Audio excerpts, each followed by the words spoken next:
Hey, what's up, bitches? All right. I have a brand new laptop, so let's get adjusted. See if I can maybe get some better lighting. That's a little better.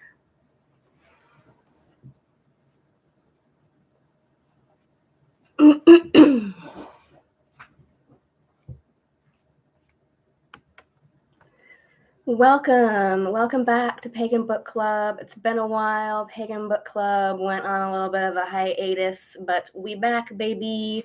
And I have a thick boy, a book to talk about today.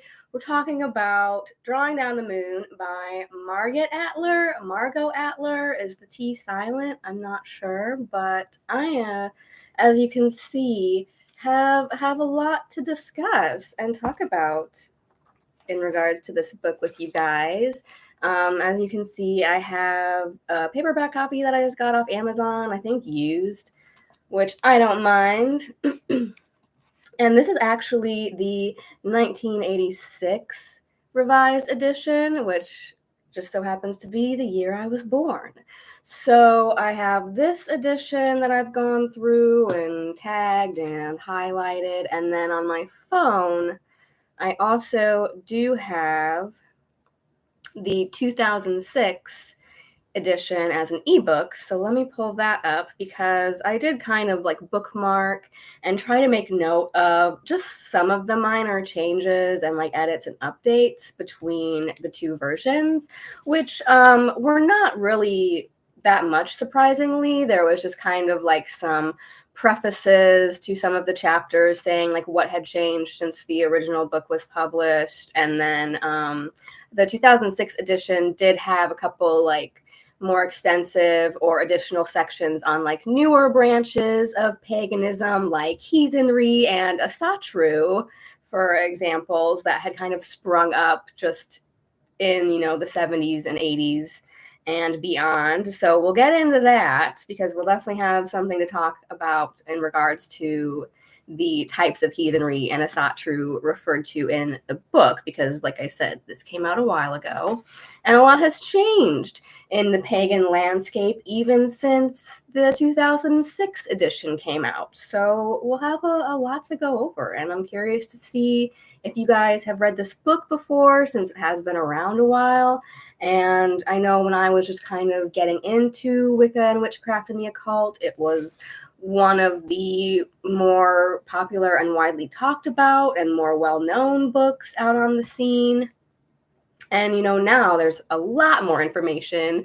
The internet has grown a lot just since, the 80s and 90s and 2006. So that was kind of interesting just to see what like different groups and web pages, and like this book talked a lot about mailing lists and newsletters and zines and e-zines and websites and things like that, which I'm sure, a lot of which may have just groups and websites gone defunct and died out altogether. So yeah, a lot to get into with this one. Let me pull up the ebook. I originally wanted to do this live stream on the actual 4th of July because it was a state holiday for me, but I think I went a little too hard when I was asking Thor to come through and alleviate us of all of the smoke coming down from the Canadian wildfires. So I asked him to come and deal with the fire giants, and then we basically had what is known as a derecho come through Illinois, and the storm totally wreaked havoc where I live, and we lost power for a good 3 or 4 days just in my house alone. And I think there are parts of the city that still might not have power back.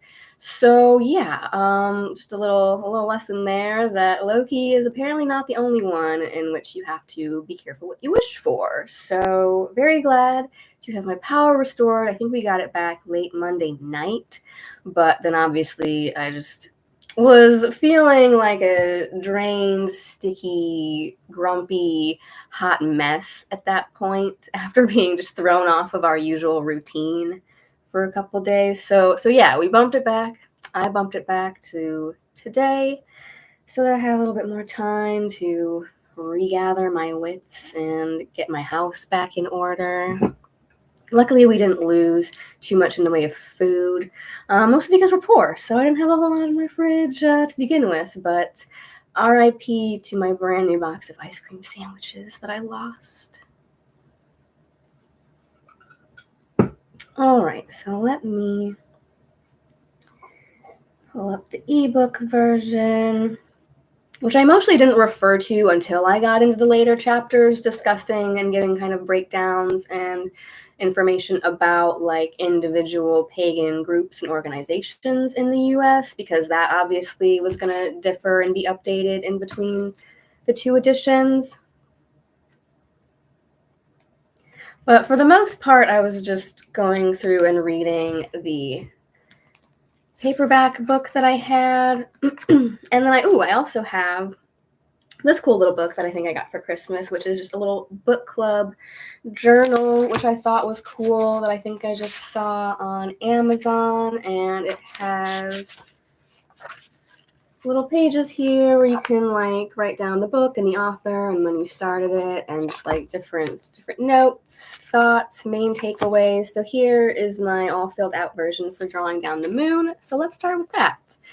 I put it in the genre occult and witchcraft, and it is 584 pages. I started it on May 14th, and I finished it on June 28th. So I gave myself at least a good month and a half to get through this book, and I'm glad that I did, because I thought that maybe for some reason I might have been kind of mixing it up in my head with books like The Spiral Dance by Starhawk, which is another great one that I definitely recommend, and one that I first picked back up when I was getting into witchcraft this time, because I thought this was going to like give more breakdown into like rituals and things like that. But no, it is just kind of more like a scholarly journalistic overview and like survey of paganism and pagan groups in America.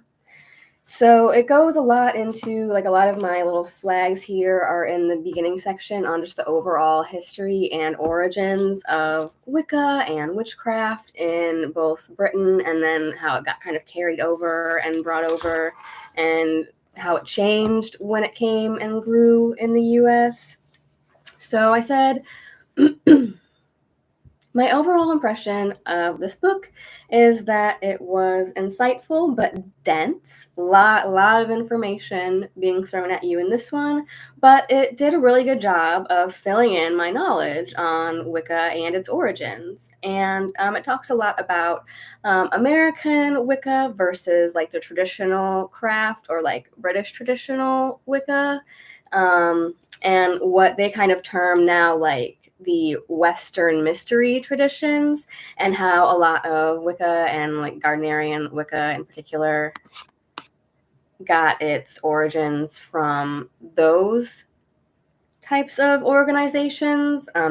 Mystery traditions like Freemasonry and like Jewish mysticism. I talked a little bit about it in my recent video on circle casting and the origins of that. And then I did another live stream a while back with the Shadow Moon Witch, where we kind of delved and discussed the like origins of a lot of things in Wicca and like Gardnerian Wicca. I thought there were some very like insightful examinations in this book on the different definitions of things like paganism and witch and magic, because she did just go and survey a lot of like prominent figures in the pagan community and like leaders of these organizations. And then I think there's also some sections in the books where they sent out like a survey to people. I think in this book they only surveyed like 100 pagans, and did it in the original version, and then did it again in the 1985-1986 version, which is this one. Just surveyed actual pagans and got their personal thoughts, feelings, and opinions on like what those words and definitions meant to them, and how they defined their craft and their practice. Hey, hello to all 2 of you out there who have joined me. Thank you.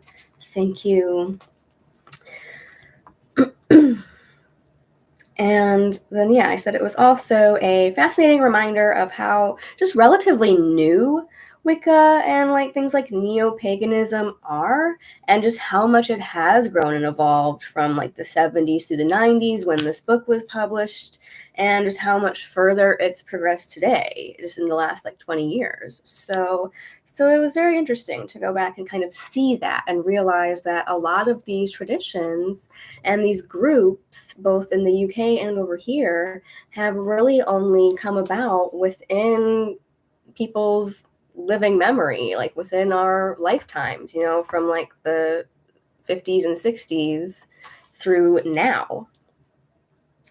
And my main takeaways were that it's a thorough history of the Wiccan revival, and I thought it was interesting that it said in 1970 there were only an estimated 1,000 to 2,000 people in Britain who were members of an active coven, and that number was estimated to be somewhere maybe around 10K in the US, but it was still largely like an occult, aka underground movement. A lot of people, even if they were practicing, weren't very public about their beliefs. So that number was very hard to pinpoint and probably still is.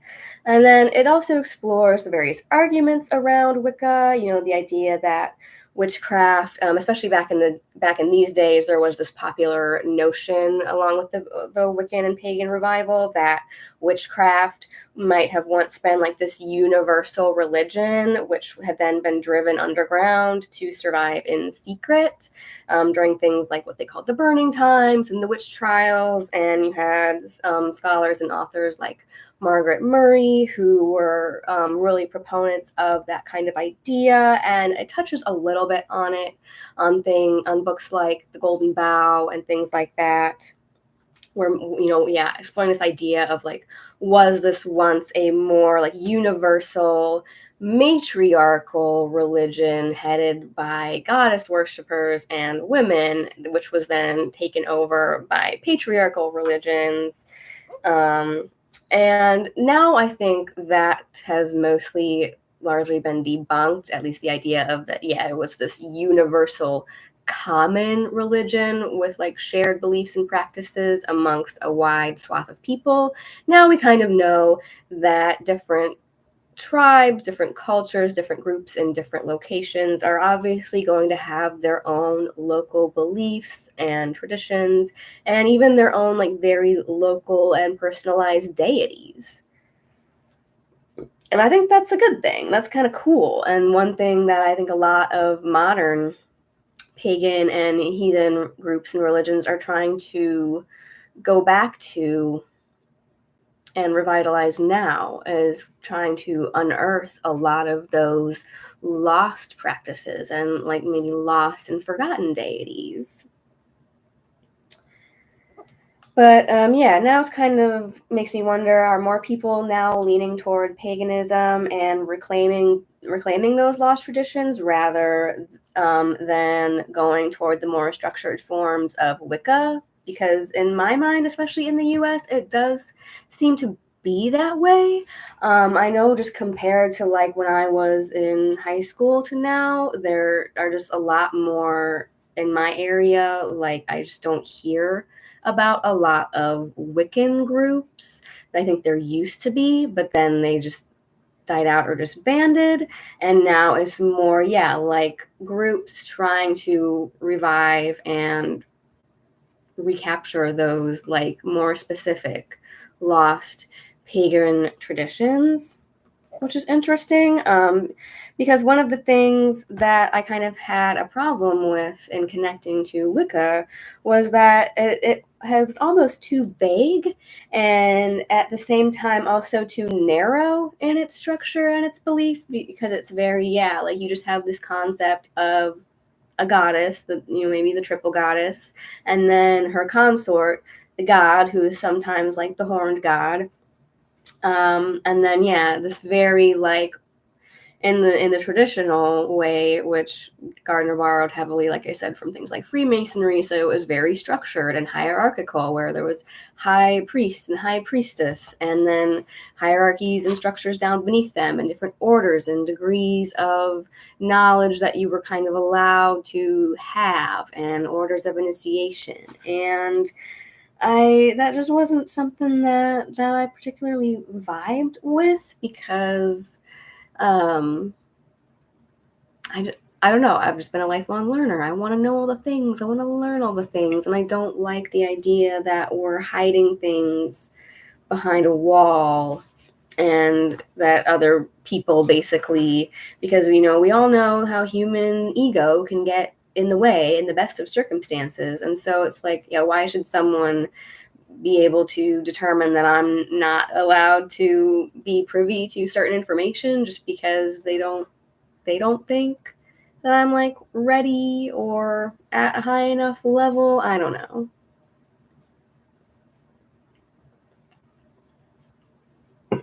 I'm a witch because I say I'm a witch. So there.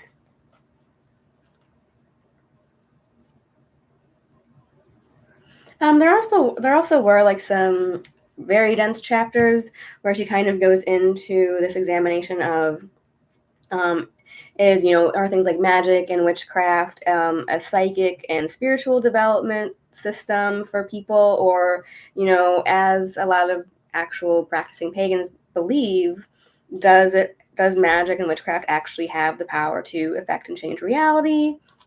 And so she delves into, a lot of kind of like philosophical and psychological and anthropological arguments behind, why these types of systems develop and become popular. But I wasn't really too interested in that for the most part, so I kind of glossed through a lot of those chapters. I was more interested in just the actual history of Wicca and witchcraft itself as a religion and a movement.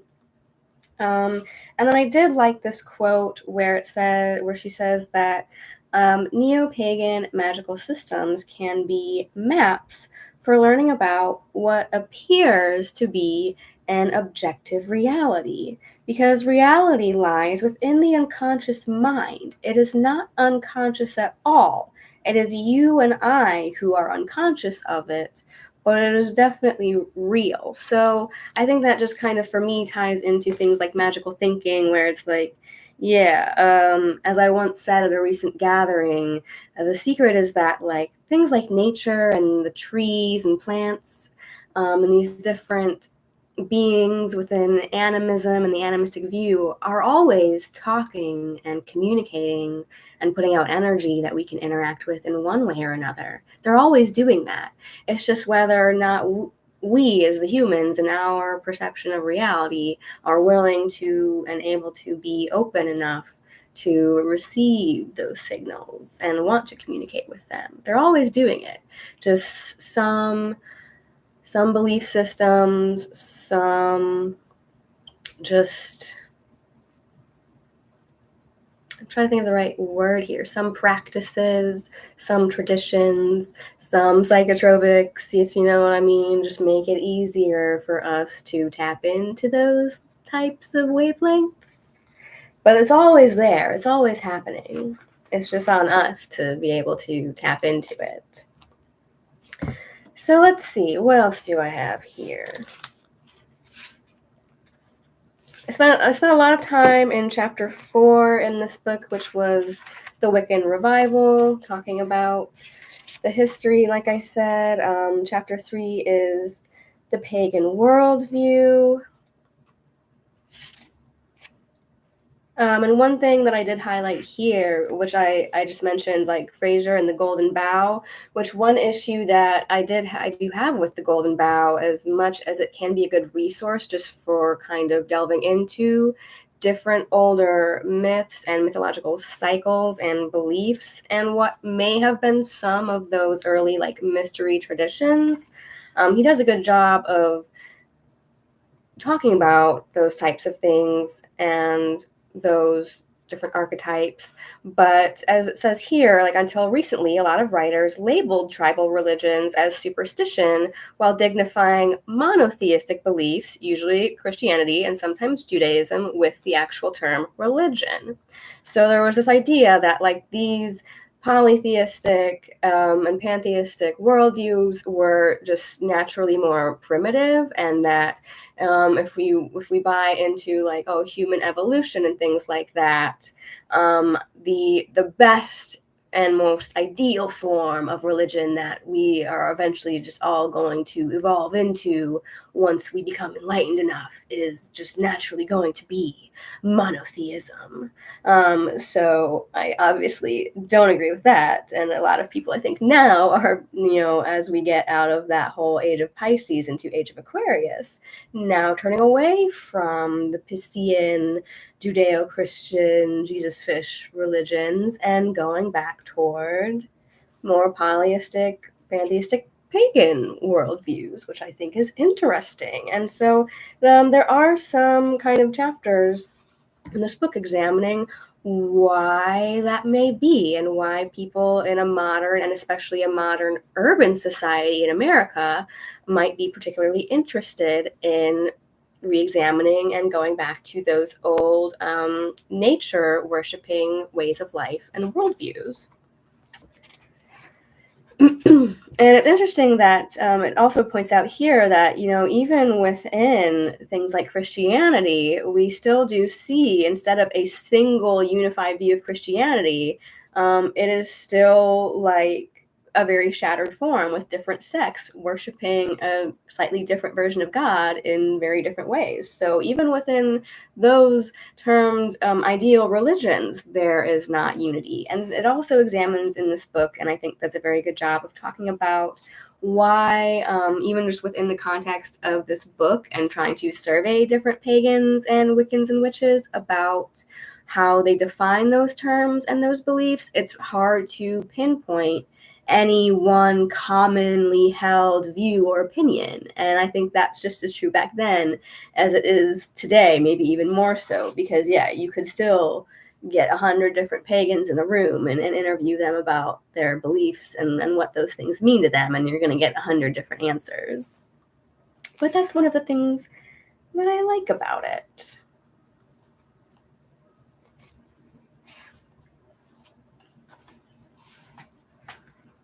Another thing that I did highlight in this early chapter, the pagan worldview, is that another thing that I think attracts a lot of people initially to paganism and pagan groups, even if maybe they're not necessarily into things like magic or witchcraft or the occult side of things, is that even back in the 60s and 70s and up through today, especially in the United States, there was just kind of unity between the counterculture movement in the 60s and the pagan revival and the Wiccan revival, because a lot of people just found that pagans in general were very tolerant and accepting as a group of just, people from all backgrounds and walks of life, especially back then with things like the feminism movement and LGBT starting to come more to the forefront, and people, starting to come both out of the closet and out of the broom closet. And so they were just able to find this accepting group within one another. And one of the people that she talks about and interviews heavily in this book is a man by the name of Isaac Bonewitz, who I think she touches more on who he actually was later in the book. I can't remember off the top of my head right now. I think he might have been a leader of one of the Druid groups. But he says that pagans were tolerant for the simple reason that many believed their gods and goddesses to be connected with the people or the place. If you go to another place, there are different gods and goddesses. And if you're staying in someone else's house, you're polite to their gods. They're just as real as the ones you left back home. So I think that's something interesting that you will find, especially now that we are re-examining things like Northern paganism and Norse paganism and these different specific pagan cultures and traditions, is, why there might have just, even back then in those times, been just more tolerance of people having their own local deities and local beliefs, and as opposed to like things like the Christian movement, where it was evangelicalism. The goal is to spread the Christianity and convert everyone to this one method, this one tradition, and this one way of thinking. Whereas, yeah, pagans as a whole are more tolerant, both back then in the past and I think still now. Obviously, especially us as our individualistic. I have cat hair stuck in my lip gloss, as always, but people are always obviously going to be very opinionated, some more so than others. You're always going to find that.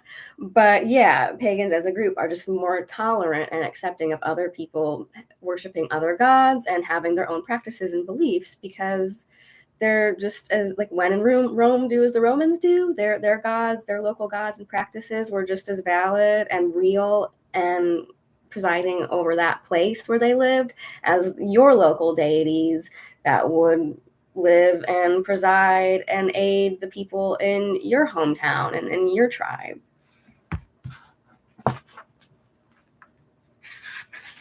Let's see. So yeah, then it talks about the myth of Wicca, which, like I said, was that belief, like that especially came about in, it says 1921, when Margaret Murray published The Witch Cult in Western Europe. That idea of the universal goddess religion. So it does a really good job of talking about that. It talks about, like I said, a more philosophical view, people like Mircea Eliade, and yeah, things like Aradia and the Gospel of Witches, which led to Dianic Wicca.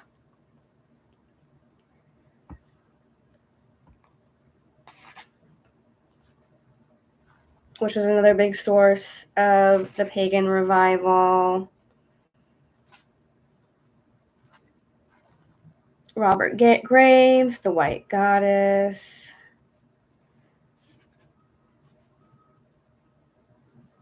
Which I think was kind of up there with Gardner and the Golden Bough. They kind of wrote a lot of very similar works.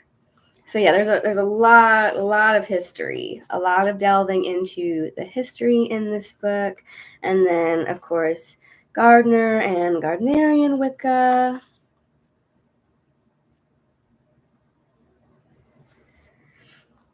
And I think even Gardner himself kind of drew on that view that, there were these ancient witch covens that had been driven underground that had existed in Britain from early times.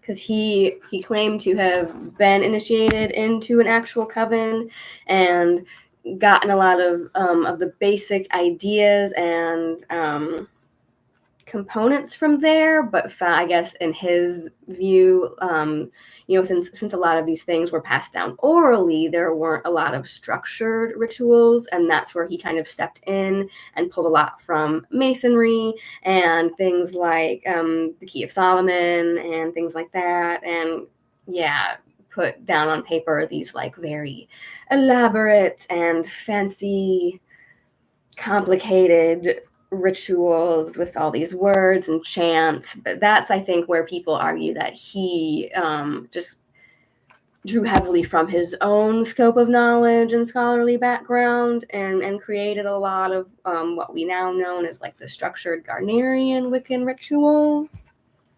So it's hard to know like what was his influence versus what was like actually passed down from these supposed tradition, like old British witchcraft covens.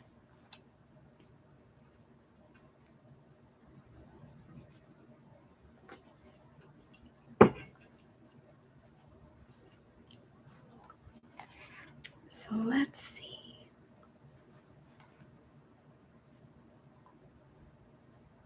Yeah. What does she say here? Mary Nesnick, who worked in both the Gardnerian and the Alexandrian traditions before creating her own tradition, wrote to me that Quote, 50% of modern Wicca is an invention bought and paid for by Gardner from Aleister Crowley, which, yeah, supposedly he recruited Crowley to help him write a lot of the rituals and chants as well. 10% was borrowed from books and manuscripts like Leland's text Aradia, Gospel of Witches, and the 40 remaining percent was borrowed from Far Eastern religions and philosophies, if not in word, then in ideas and basic principles, which I kind of tend to agree with that, but that's just me. That's just my opinion. And then, yeah, she goes back into Isaac Bonewitz and things like what is the definition of a witch? Bonewich's definition of a classical witch is a person, usually an older female, who is adept in the uses of herbs, roots, barks, etc., for the purposes of both healing and hurting, including midwifing, poisoning, producing aphrodisiacs, producing hallucinogens, etc., and who is familiar with the basic principles of both passive and active magical talents, and therefore can use them for good or ill as she chooses. So, in other words, this classical witch would be found among a lot of ancient peoples and cultures.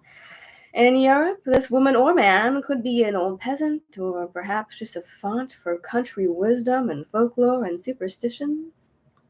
And I also did find it interesting to note that for this kind of witch, writes Bonewitz, religion was irrelevant to practice. And I think for a lot of people that may still hold true today. How you define yourself as a pagan in terms of an actual religion is not so important to people as what their actual day-to-day practice is.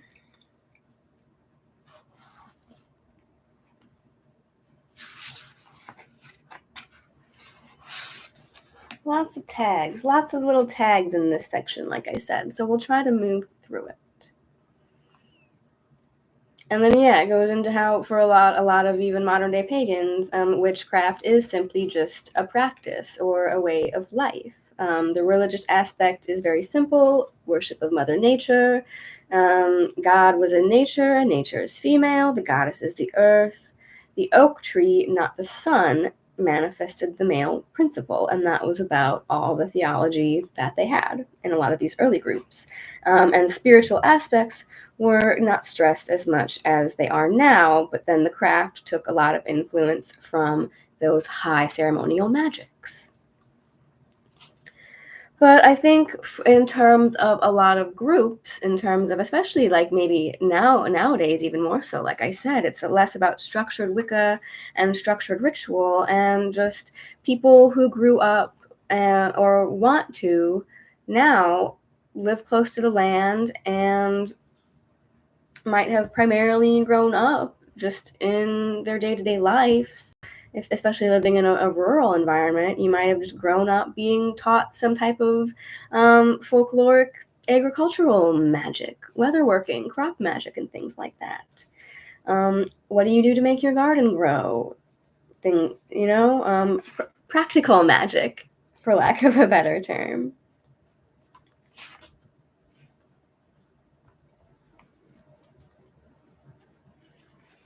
And so basically, yeah, to sum it up, in Adler's words, says that the pattern is clear. A family tradition might begin quite close to this tradition of classical witchcraft, like I said. A heretical traditions, mostly oral, but in terms of religion, it's simple. There's no elaborate initiation. Ritual is at a minimum. It is a craft.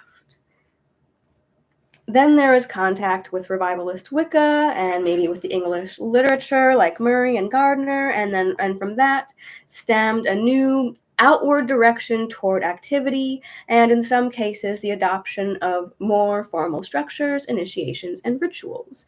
So yeah, I think there was a large revival and Wiccan revival and growth of that even in America, But yeah, I'm curious as to what other people's thoughts are, especially if you're maybe a little bit older than me and might have grown up when these groups and this Wiccan revival was happening in the States, or if you're a part of one of these actual like Wiccan or more traditional groups now, please let me know, because I would be curious to see how much activity in the United States today is within more structured like Wiccan groups, or would define themselves as a Wiccan group or a Wiccan witchcraft coven, versus just like pagan nature worshiping and those types of things, like with the Fellowship of Northern Traditions that I'm a part of.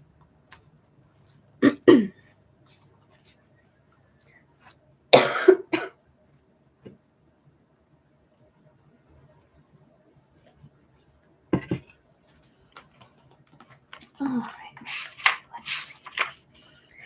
What else do I have tagged here? More discussion about Gardner.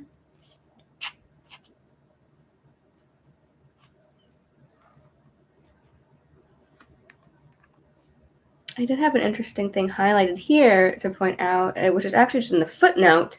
Doreen Valiente was Gardner's protege, and she apparently wrote in Witchcraft for Tomorrow that the idea in British covens, the idea that British covens were led by a priestess, was, in her view, not original with Gardner and Gardnerian Wicca, but according to her, was the hallmark of 9 hereditary covens led by a man named George Pickengill, who lived in England from 1816 to 1909, and that this concept was allegedly derived from Scandinavian and French sources.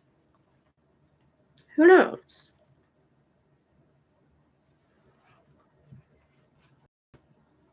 But I think that's kind of one thing that I know I turned away from, and maybe a lot of other people might be turning away from, is the whole like hierarchy of it all, and being led by a high priest and a high priestess, and that type of thing. Especially today with the internet and information being as prolific and easy to access as it is. Even in this book, it kind of talked about like the conflict between modern like what might be called like neo-pagans then or now versus like these traditional witchcraft and Wiccan coven groups, where it was very structured and like you had to kind of like prove or demonstrate that you were worthy and able to handle the information and the knowledge responsibly before you could be given it, I think was kind of maybe some of their argument and their view. But then, like I said, at what point does the human ego also come into play, and people just want to be the only holders of this information and be able to be like the priest on high, divvying it out as they see fit, you know? And I think that kind of led to the downfall of a lot of groups then and now. And I think Adler does point that out, that like a lot of these groups that it even talks about in here and then updates on in the 2006 version, like a lot of these groups tend to not outlive their founders, whether that just be because it was a group organized and founded on one person's very specific viewpoints and practices and views on like how things should be done. And then after they're gone, there's just kind of no one to carry that on. Or but yeah, I don't know. I lost my train of thought there, but it's interesting to see that. Or yeah, maybe it was just that like they just happened to be not necessarily an egotistic person, but just a very charismatic person, and that after they were gone, there's kind of no one who can step in and fill that role within the group. So it just kind of found founders after that point. So yeah, it talks about how that can make it a little bit difficult for a lot of these groups to really get a lasting foothold. So let's see.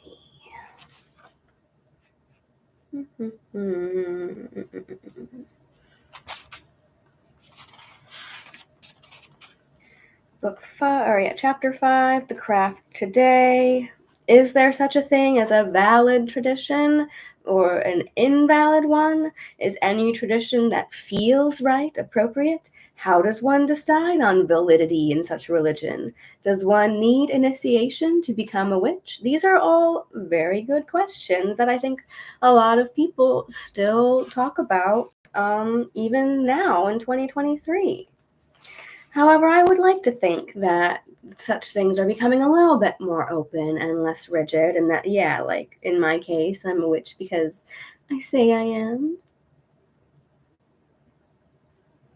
And actually, in the Fellowship of Northern Traditions, like Wisdom of Odin Discord, the topic of the week is initiations. And I said in there that you can go through these orders and these rites and these initiations all you want, but at the end of the day, even if you are initiated as a third degree, third level, 33rd order witch and initiated by the high priestess, and you get to have all the information and know all the secrets, and they say, yes, I convey the official title of witch on you now, and you are officially a witch because I said so. What does that mean necessarily? If you yourself are still, like, maybe someone like me who long suffered from and still does on occasion suffer from imposter syndrome or low self-esteem, someone can say you're a witch and tell you have power all the live long day, but at the end of the day, deep down, if you don't believe it in yourself and believe in yourself deep down and claim that power and own that power and step into that power and say, like, yes, I am a witch and I do have this power to affect the world around me, it ain't gonna happen.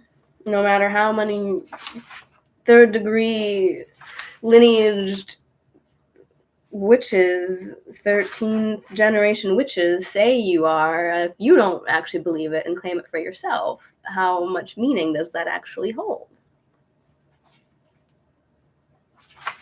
So it talks about kind of the history of Wicca and attempts to kind of make like a common like Wiccan charter of sorts in the 60s, and different early groups, sabbats and esbats, how covens work. It talks about the sacred circle that I mentioned in my book, or not my book, my last video, all about circles and do you need them. Solstices, equinoxes, and how a lot of Wicca calendar and the Wheel of the Year is borrowed from like a vague approximation of a Celtic Wheel of the Year, but Celtic is a large umbrella term, and some of those holidays are Welsh and some are Irish and some use both names, and it can kind of muddy the waters a little bit. But what does she say about what do most covens back then have in common, according to this book? It says that the most common form of working is known as raising a cone of power. And I think that's still true today and something that we do in our rituals and our circles, even at pagan and heathen gatherings. It might not be termed raising a cone of power, but that's essentially what's being done by chanting, dancing, both running around the circle. And the cone of power here is defined as the combined wills of the group, intensified through ritual and meditative technique, focused on an end collectively agreed upon. And yeah, I think that is definitely still something that I have done and participated in and experienced in our Northern Traditions rituals, for instance. So yeah, it might not be called that, but that's definitely what is happening. And in this case, usually a priest or priestess or a leader, a group leader, or whoever is directing and leading the ritual directs the cone, and when they sense that it has been raised, it is focused and directed with the mind and directed to destination.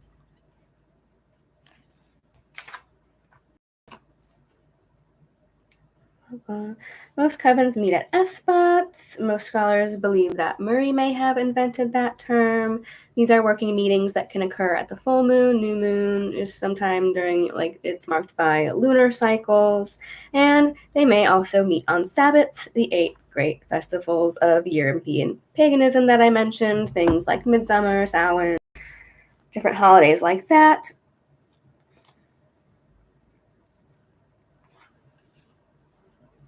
The deities of most Wicca groups are the god, lord of animals, lord of death, and the goddess, the triple goddess in her 3 aspects, maiden, mother, crone. But in general, it says that there is a great divergence among Wiccans as to who precisely these gods are. Are they thought forms built up over centuries? Are they archetypes? Are they literal entities? The answer depends on whom you talk to.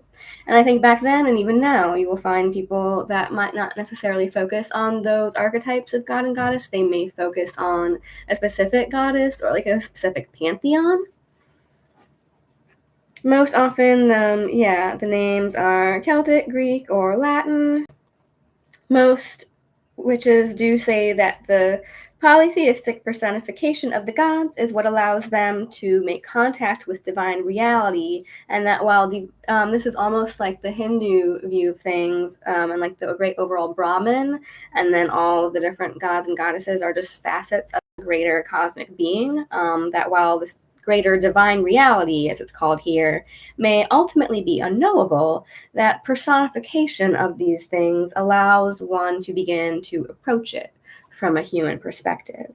And I think that's definitely something that I still agree with, and something that initially kind of drew me to things like Hinduism and polytheism as a whole, is that I could resonate with that idea behind, like, maybe our little human minds dealing with our perceptions of reality and like time aren't really able to comprehend these greater concepts and these beings, but that by breaking it down into these personified facets and these different archetypes, it allows us to actually connect with that energy on a smaller level that our little minds can comprehend and deal with without just being entirely blown away.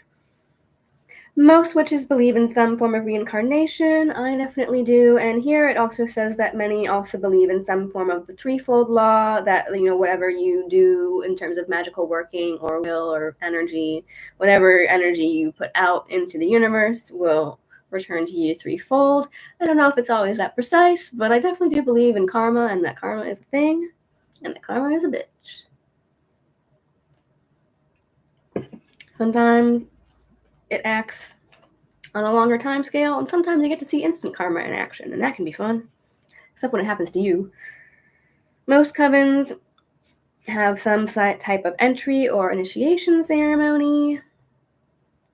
And then it talks about the modern craft traditions and sects that might kind of branch off from like that more centralized and archetypal Wiccan form. So yeah, we had things like traditional, Gardnerian, Alexandrian, Dianic, continental. And then I'm pretty sure in the 2006 edition, it goes into even more. So it gives a nice little breakdown of some of the differences between those first little offshoots of Wicca and Gardnerian Wicca. And it talks about some groups, many of which I think are largely defunct now, some of which probably with good reason. Chapter 6 was an interview with a modern witch, which is an interesting read.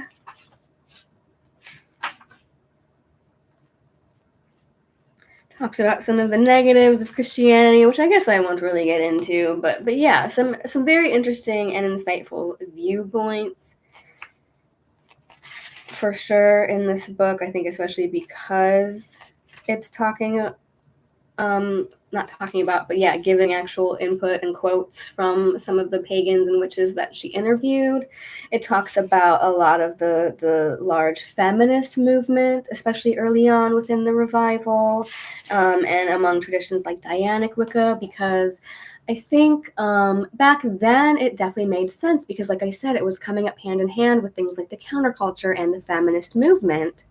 And so a lot of people within those spectrums and those political movements, we're finding that this religious movement contained things that appealed to them because they were able to step outside of that patriarchal box and like find a religion where the woman and like womanhood and the goddess was emphasized and placed first.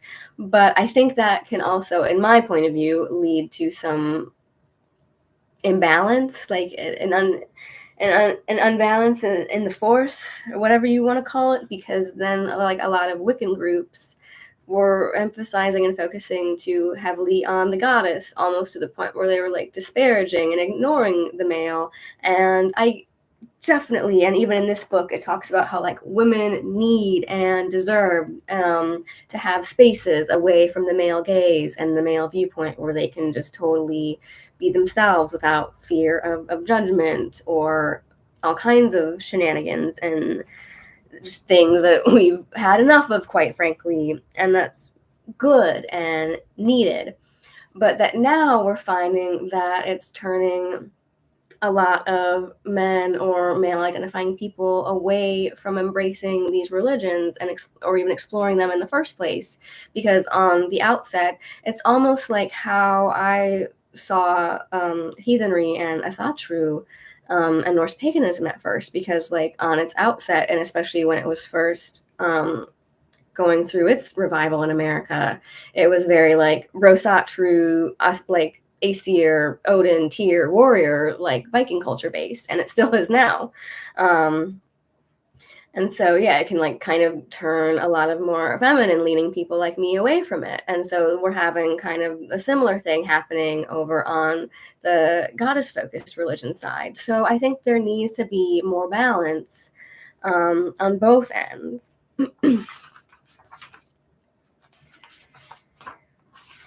What else? Magic and ritual talks about, yeah, a lot of the high ceremonial magic and the beliefs behind it. And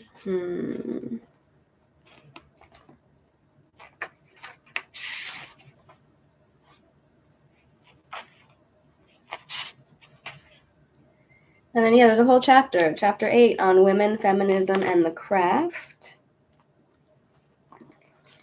And I think this is where I started to kind of flip back and forth between the 80s version and the 2006 version. So let me see what I have highlighted here.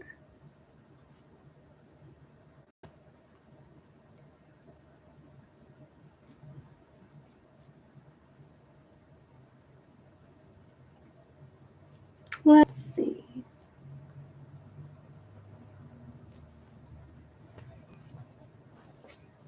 Because, yeah, in the later chapters is where you kind of start to see a little bit more of the updates show, in terms of her just coming in and prefacing the chapters with what changed since the book was first published, and there just being, more sections or more extensive sections detailing specific groups. Because, yeah, even just between this book and this book, a lot of groups had like gone defunct or disbanded, or in some cases died out and then come back. But it says that this book is still the only detailed history of the origins of neo-paganism in the United States. And one chapter, the only big difference was that there was one chapter that, in the author's words, was really outdated, which was originally chapter 13 in here, Scholars, Writers, Journalists, and the Occult, was put into the appendix in the 2006 edition. I think because, when this book came out in the 80s was right when the whole satanic panic thing was really big and happening. And so, there was this like big fear, especially propagated by the mainstream media, that like, oh, there was this occult movement that was actually tied to Satanism, and they were all Satan worshipers, and they were going to kidnap and eat your babies. And so, yeah, by 2006, that had kind of largely gone away and died out. So that chapter was removed and just kind of put in the back of the book in the appendices. And then in terms of women, feminism, and the craft, let's see.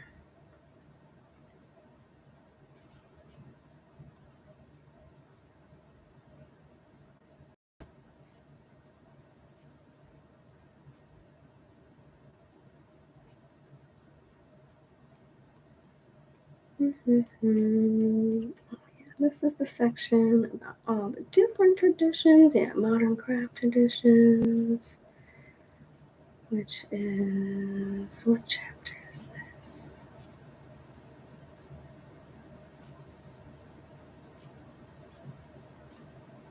Okay, so yeah, we're still on chapter 5 in here. The craft today. Because, yeah, she goes a lot into different sects that cropped up in the 70s and the 80s, which, like I said, were largely like movements led and organized around like one specific person, and usually a guy who had their own views and philosophies and worldviews and like wanted to found a tradition around it. Modern craft traditions, traditionalist, Gardnerian, Alexandrian,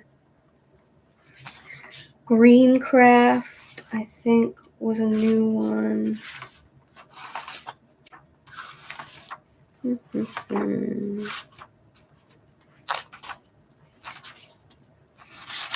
Yeah, let's see what was in this one originally versus the new book. Traditionalist, Gardnerian, New Reformed Orthodox Order of the Golden Dawn, which I don't know if that's still active, but she mentions it a lot in this book.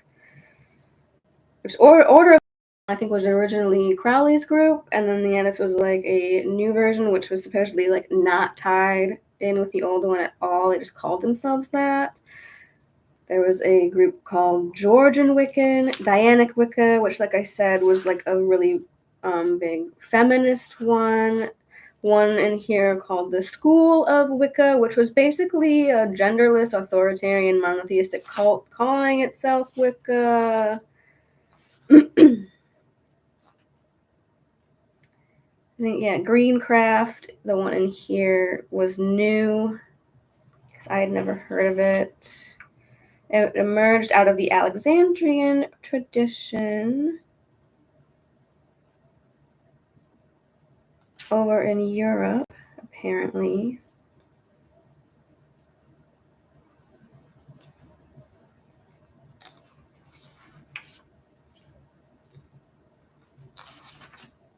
And then, yeah, we had Interview with the Modern Witch. And then another one here, which it does not talk about in this one, is called the Fairy tradition. Here it's spelled F-E-R-I. But it has also been called fairy, as in, like you would traditionally think of or spell fairy.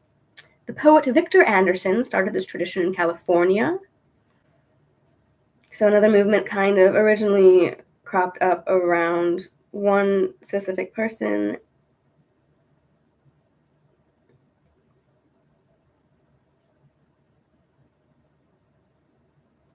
And then it says, solitary practice is common in fairy. There is only one initiation, and coven structure is often informal.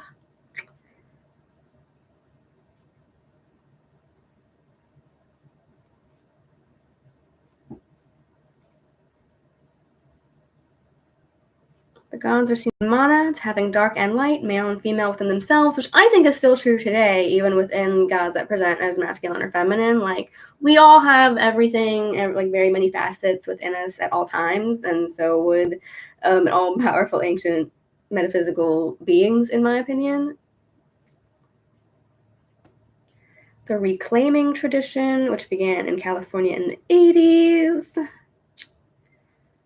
Starhawk is reclaiming its most famous member, which it says Starhawk was apparently trained in Victor and Cora Anderson's fairy tradition, as well as having experienced the Diana Wicca of the Budapest. And I definitely do recommend The Spiral Dance as a very good book. And it has also been updated and revised throughout the years, because when it was written, a lot of Wicca then, and maybe still today, did still revolve around this like dualistic divine masculine, divine feminine, god goddess structure. And obviously, like humanity, like I just said, and all beings can exist along the spectrum. So I think today we're hopefully starting to branch out a little bit from that. And so I like the ideas that even the gods and goddesses can contain facets that aren't really tied to what we would think of as sex or gender. Whole section on Dianic Wicca. The Minoan Brotherhood, which I think is another relatively new one that I don't think it touched on in the paperback book,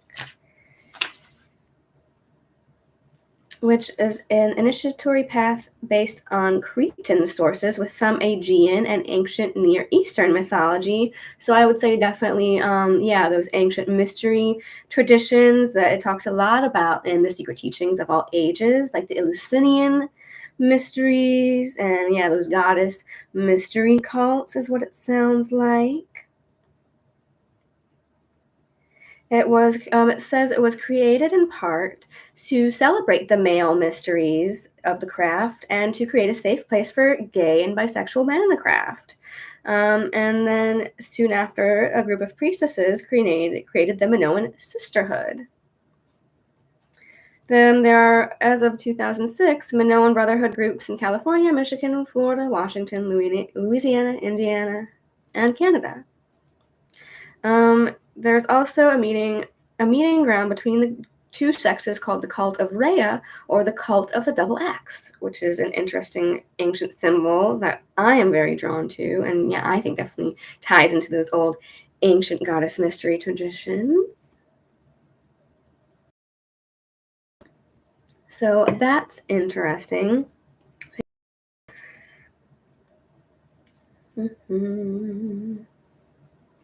Witches and Persecution Today.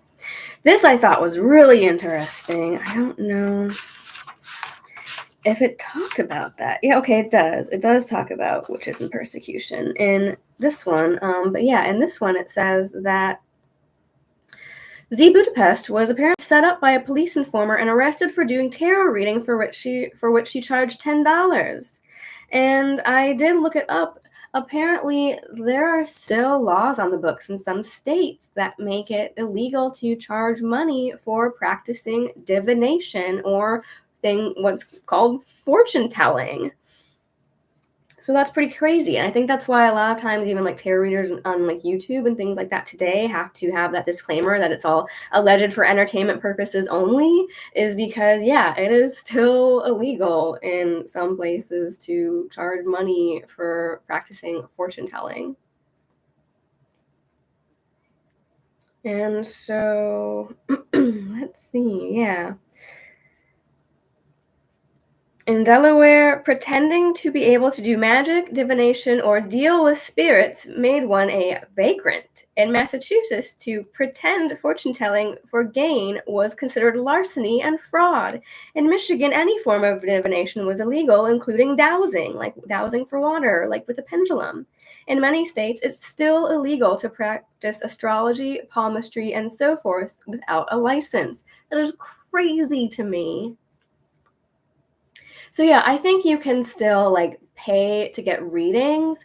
I think where it gets into like a gray area is when you're trying to say like, oh, I predict that like you're going to be cured of your cancer, and then the person isn't, and they're like, oh, I'm going to sue you, or just like basically, if they feel like you're using it to scam money out of people, which is why, yeah, you have to kind of add that disclaimer now if you are going to charge money that it's not real fortune telling. It's just for entertainment purposes. I'm not really trying to tell your future, but yeah, that's interesting. How do you get a license? I guess I would check in your state if it is required to be a licensed profession. I know for me, I actually did used to work for the state of Illinois like I used to work for the Division of Professional Regulation, and you would be surprised what types of professions have to be regulated or licensed in some capacity, because if you have to pay for a license, obviously the state can charge you money. So if they can find a way to make you have to have a license and regulate your profession so that they can get money out of you, they will. Cosmetologists, stenographers apparently have to have some sort of license in my state. I don't know if fortune tellers do. It wasn't one that I came across in my time working there, but yeah, I would look up if you have to have a license. And in some, it's depending on the profession, what you have to do to get a license might be easier than others. You know, obviously, if you want to be a doctor or like something like that, you have to prove like that you have education to back it up. Whereas, with things like stenographer, you just had to prove that you had taken like 5 hours of training or classes in stenography, and you were good to go. So yeah, things were a little less strict, and the requirements I think would vary. So I don't know what you'd have to do, or what the requirements would be to get a license to be a licensed fortune teller. But yeah, I'm curious to know now what states might require you to do that. But I just thought that was interesting that then and now there are some states where you might not be able to do it, or you might have to, like kind of have some disclaimers in there still if you want to do it. So let's see. I mean, obviously, the other interesting to me reading this book that came out in the 80s, especially when we got into the chapter on feminism and Wicca, it absolutely boggles my mind that this book came out in 1979, only like a couple years after Roe v. Wade was still codified in law, and now I'm sitting here in 2023 having had just been uncodified in law, and I never thought that we would live to see the day that happened. But I know I did kind of come to this path, in some small part, thanks to the Witches versus Patriarchy subreddit. So it is still, I would say, some part of the movement, or the whole witchcraft thing nowadays, is that like using the archetype or the image of the witch to say like, fuck the patriarchy.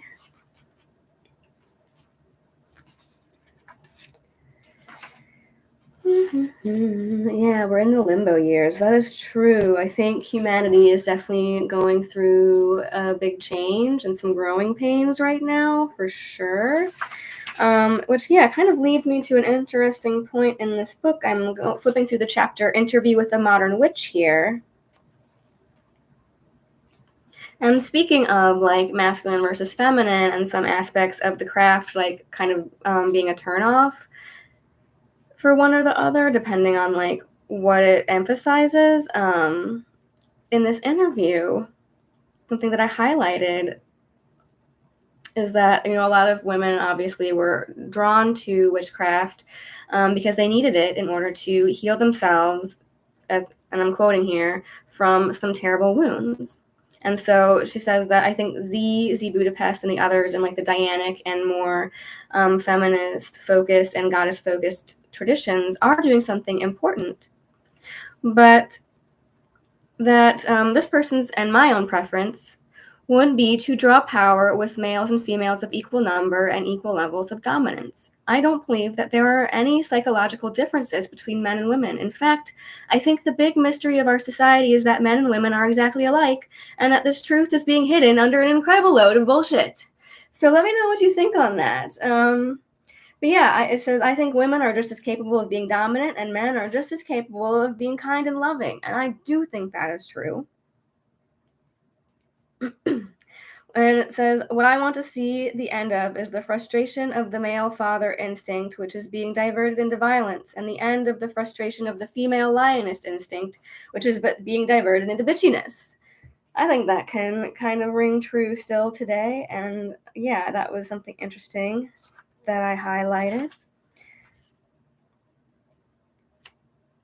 And another thing that I also do kind of hold true with, because, now I think there is still a lot of argument and divisiveness, especially within like heathenry, between like people who are seeing it, approaching it from this more like historical reconstructionist view and like wanting to only go off of what we historically know these peoples of the past might have believed and done and practiced, versus people who might be taking it from a more like neo-paganism or like revivalist point of view, where we're trying to just like reintegrate it with modern society and fill in those gaps as best we can. But to quote this interview with a modern witch, I do not believe that the past age was a golden age. Any time in which people are sacrificed or slavery or blatant sexism exists is not a golden age. But as far as those things from the past should be preserved, like rites of passage, those are things, and those worldviews that tie us more closely with the land and with nature.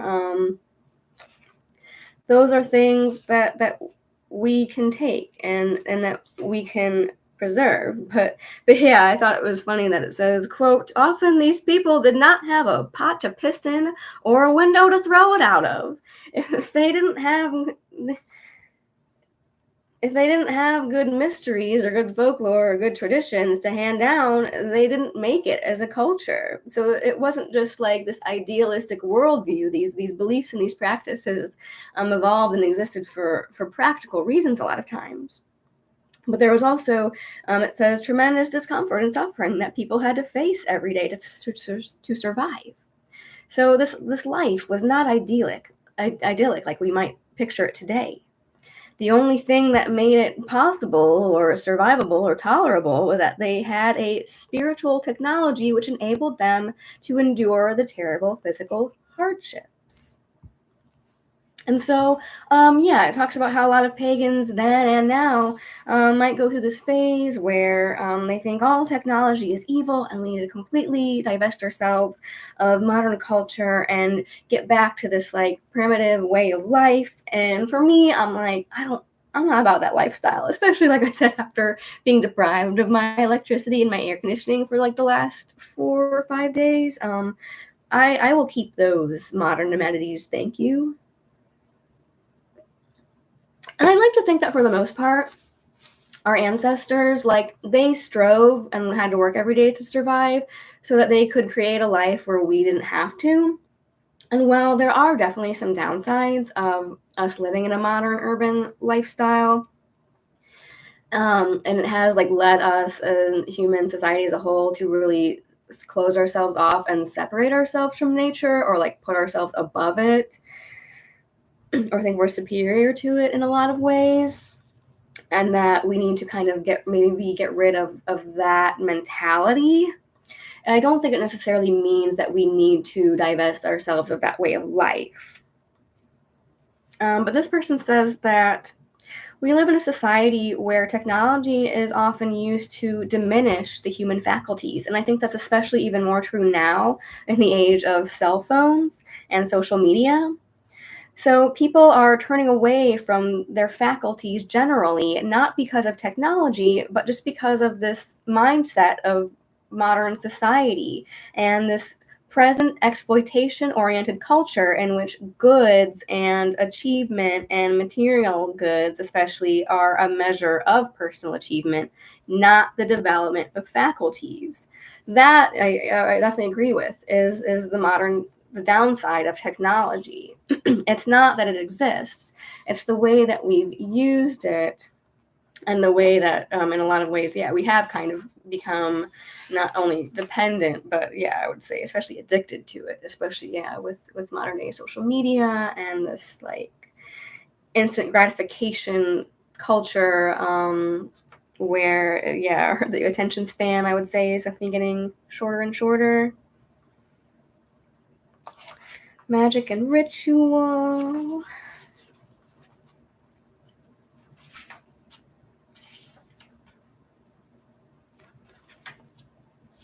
how does it work? What are its purposes? I'm just gonna probably largely gloss over that one. Yeah, I didn't really have a lot of notes tagged in that chapter. It kind of skipped right on to the women feminism and the craft chapter, which I was going to see how that was prefaced in the 2006 edition, and maybe how it had varied from the 86 version up until now, because we've had multiple different evolutions of feminism since then, and so now we're in, I guess, what they're calling the third wave feminism, and it's becoming more inclusive as a whole, and realizing that people exist along a spectrum. I'm here for it. Let's see.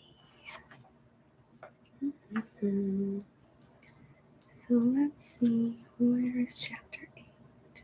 Women, feminism, and the craft. So note to the 2006 edition, reading from the ebook here. I have very complex emotions about this chapter. The passion and the power is so striking, but today it reads as an amazing piece of history, and one that takes place a long time ago. Which, like I said, it was written in 1975, which it was only 2 years after Roe v. Wade, and now I'm sitting on the other side of Roe v. Wade here, which is crazy. So a lot of progress and a lot of regression, sadly, in the meantime. But she states that she chose to leave the chapter pretty much as is, with a few minor corrections, and address the question of feminist spirituality today at the end. So, the chapter was mostly left intact. It talks about a tradition called Fairyfaria, which is different from the fairy. Fairyfaria is called the beautiful jewel that lies in its box. And let's see, what does it say about Fairyfaria?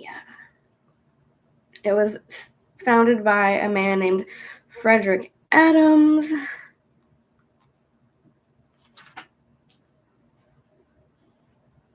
I think when I read through these, there were some viewpoints espoused by Adams in this book that I found a little bit of an issue with. But it talks about just why a lot of feminists at the time, like I said, were drawn to the Wiccan and witchcraft and goddess religion revival, because they saw it as a place where they could find a spirituality that kind of worked and vibed with them. So it said,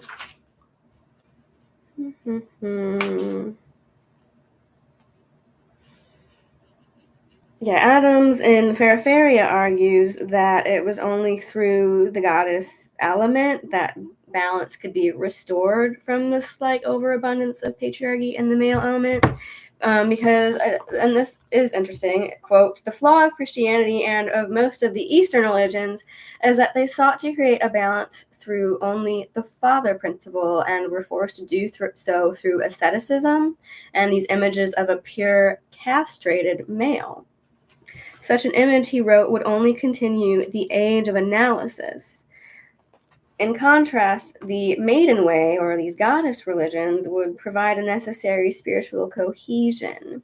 So I thought that was interesting, that it's this father principle, but cut off from that aspect of sexuality a lot of times, which is, if you ask me, a fundamental component of human experience, to just cut off that whole aspect of our lives, our psyches, our bodies, our minds, and try to completely divest ourselves of it as a way of achieving some sort of spiritual leveling up. I don't know. It just doesn't work for me. That's part of why I kind of follow Freya. And it says Fairy too apparently laid more emphasis on sensuality and eroticism, but by which it does not just mean like sex. It just means the idea that human beings should open themselves up to their own sensual nature, like just physical reality, being able to feel things and sense things tactily because we inhabit a physical form in a material physical world. And so, yeah, we should just open ourselves up to that experience more, to the landscape, the earth, and the sky, as well as all other beings. And I definitely agree with that. We've, separated ourselves largely from these aspects and these energies of nature and these animistic beings all around us. And then it talks about the Sabaean religious order. So yeah, this is because now I'm in Religions from the Past, the Pagan Reconstructionists.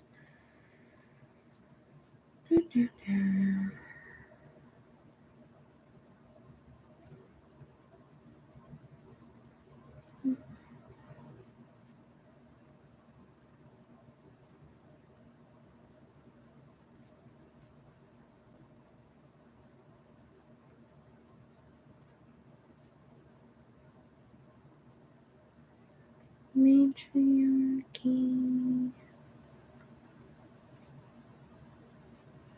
Ooh, so yeah, here's another interesting chapter.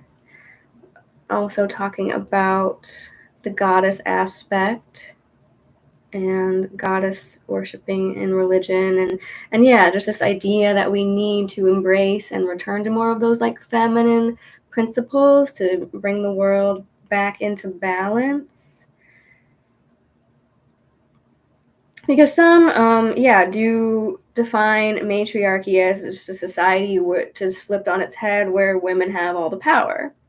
But they define female power as qualitatively different from male power. So it's just instead of a patriarchal society, a matriarchal society they define as just a realm where female things are valued and where power is exerted, but in a non-possessive, non-controlling, and organic way that is harmonious from nature.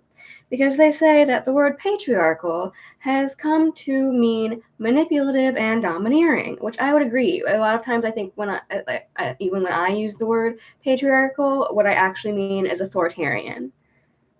And so matriarchal can just be viewed to describe a worldview that values feelings of connectedness and intuition, and that seeks non-authoritarian and non-destructive power relationships and relationship dynamics and attitudes both toward like other people and the earth, rather than just matriarchy equaling simply women are in charge. And to me, I think that's true. I don't want a society where the women are in control and the men are just stored underground for breeding purposes. That's still a world out of balance. So yeah, but matriarchal in terms of divesting from patriarchy as defined as domineering, exploitative, oppressive, and authoritarian, yes.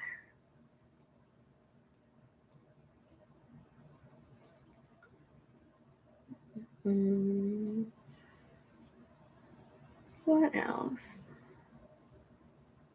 Ritual.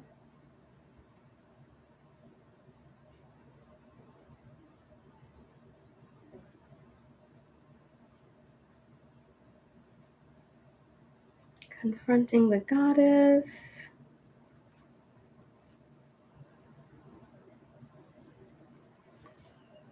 The end of this chapter also led to some interesting discussion about just the concept of not just the goddess, but of us, like as above, so below, like humans embodying deity.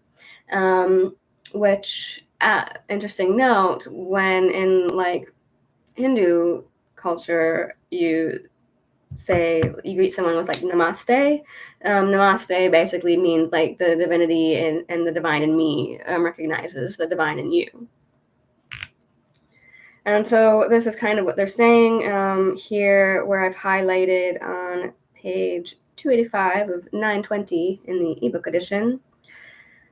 No matter how diverse neo-pagans' ideas about deities, almost all of them have some idea of a thou art god, goddess concept. Most would agree that the goal of neo-paganism is, in part, to become what we potentially are, to become as the gods. And I would say that especially if you are on Odin's agenda, that is true. He definitely wants humanity to progress and wants you to get on his level. But yeah, it says that according to one Oberon Zell Ravenheart, in neo-paganism, deity is immanent, not transcendent.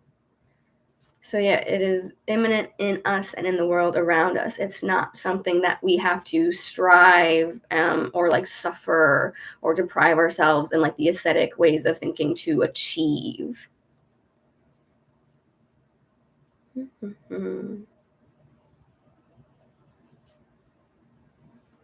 But yeah, another interesting argument here talking about that discussion of patriarchy and the male definition or common view of deity. And if you've listened to the Black Sheep and Broomsticks podcast, they talk a lot about the god of authoritarianism, which I think is definitely a thing. The Christian God, the biblical God, has been co-opted and turned into the god of authoritarianism, ruling by guilt, shame, and fear, especially in modern day Christianity, I think. Because there's no getting around the fact that a lot of the popular conception of deity, both in Christian, Judeo-Christian, and even in some like I said, Asatru, heathenry, pagan groups, is the popular conception of deity is male. For a lot of people, Odin is just their substitution sky daddy. And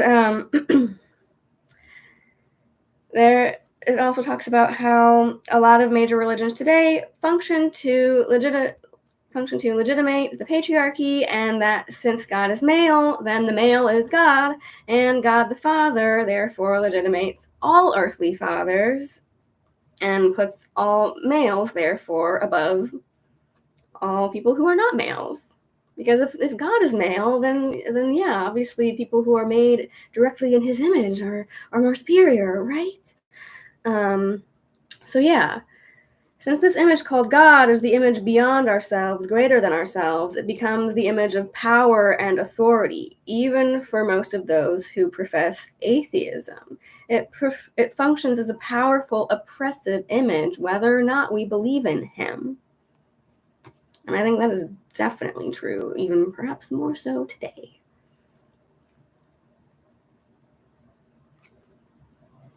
But yeah, it says that one purpose of deity is to give us an image that we can become. And so I think a lot of what I talk about and a lot of people who come to paganism talk about, especially with these older gods, is that they are not these perfect, all-knowing, all-powerful beings like God is portrayed as in the Bible.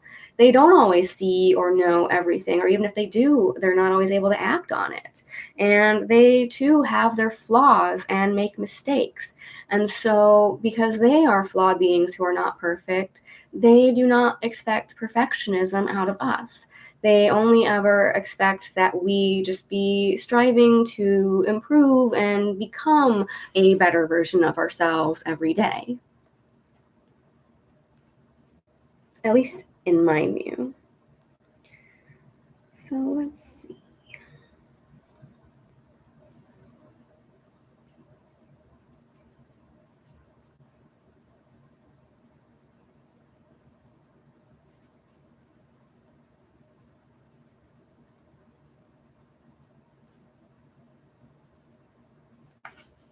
But yeah, another thing I did highlight in this chapter that I pointed out is that there is this fear, I think, and this danger that the placing so much emphasis on goddess worship and predominance on only goddess worship can just lead to an imbalance where instead of patriarchy. We just have a monotheism that's centered around a goddess instead of a god. And I think there's just too much diversity and energy and too many different worldviews in the world to be condensing it down into just one or the other.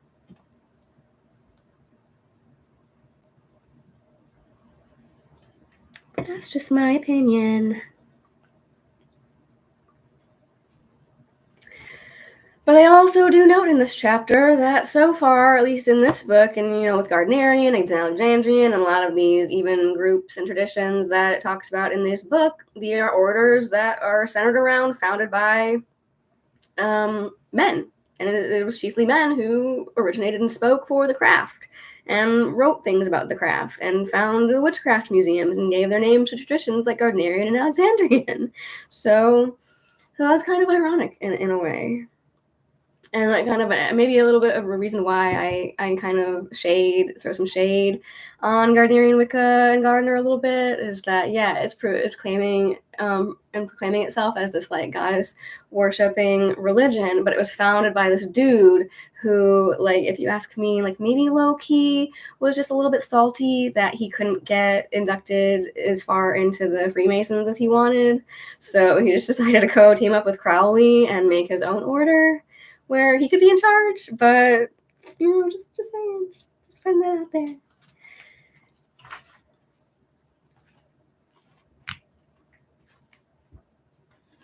Let me just see if she kind of has anything else to say toward the end of this chapter about feminism in the craft, feminism and paganism in the 21st century.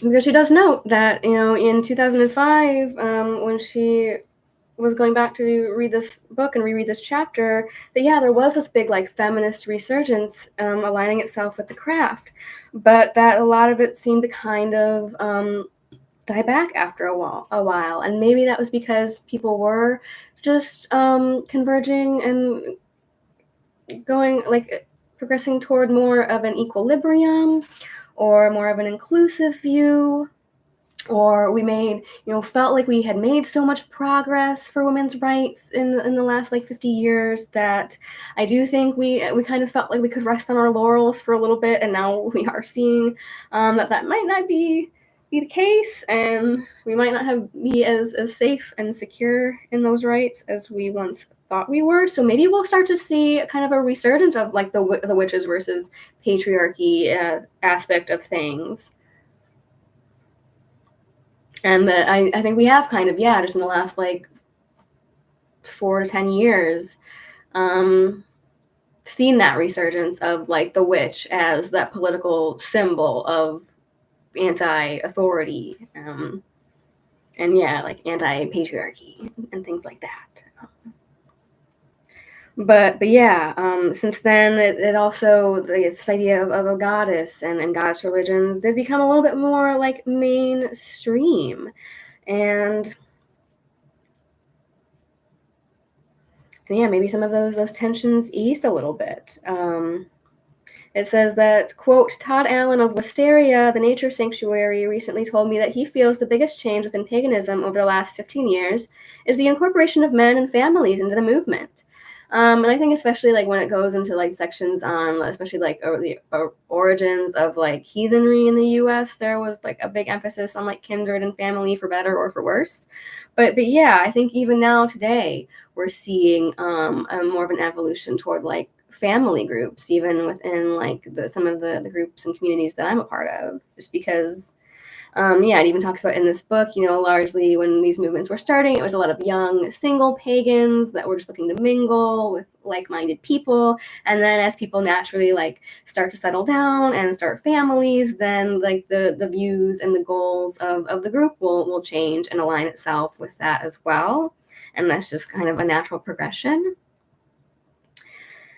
But it says he remembers that The emphasis on the goddess was so strong and intense back in the day that if you were a guy, you kind of felt like you had to lay low, and that there were a lot of areas you weren't allowed to go, or things that you might not be allowed to be a part of.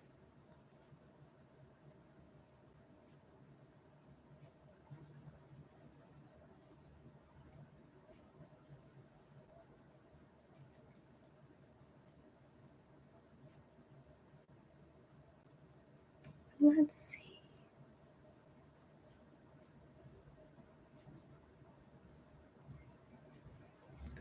Just talk about like hopefully there is starting to be this cultural shift, and like leaning toward embracing more of those stereotypically like feminine mindsets and attitudes, such as, yeah, just values that our society typically codes as female, like compassion and cooperation, the valuing of emotions and inclusiveness. I would say, I mean, even more so since this book came out in 2006, that, yeah, there's just more of that happening as the younger generations start to grow up. And that's, I think, a change for the better for sure.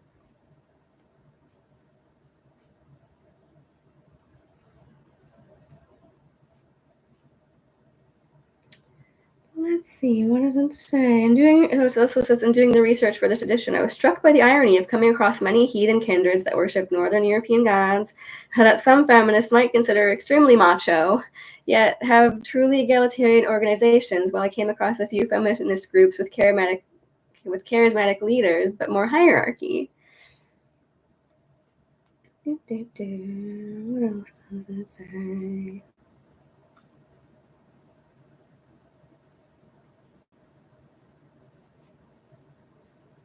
Other neo-pagans. So yeah, now we're getting into the different pagan reconstruction groups. The Church of the Eternal Source.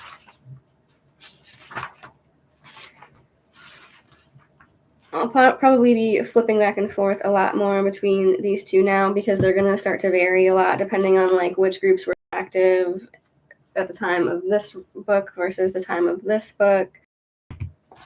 This one starts with the Church of Aphrodite. Let me see. I think I made a note in my little club of what was different.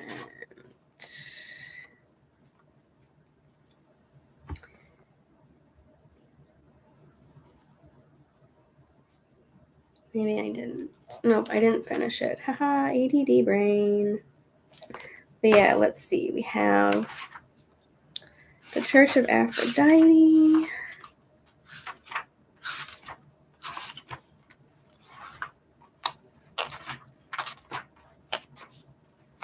That's the same.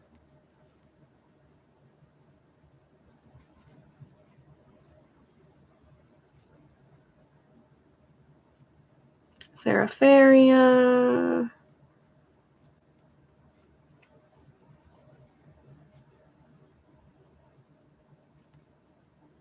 Here was something interesting though that I did highlight when it was talking about they were talking to Adams, the founder of Feraferia, because this was a group that was like very anti-technology and did think that like humans totally needed to divest ourselves like from the modern world.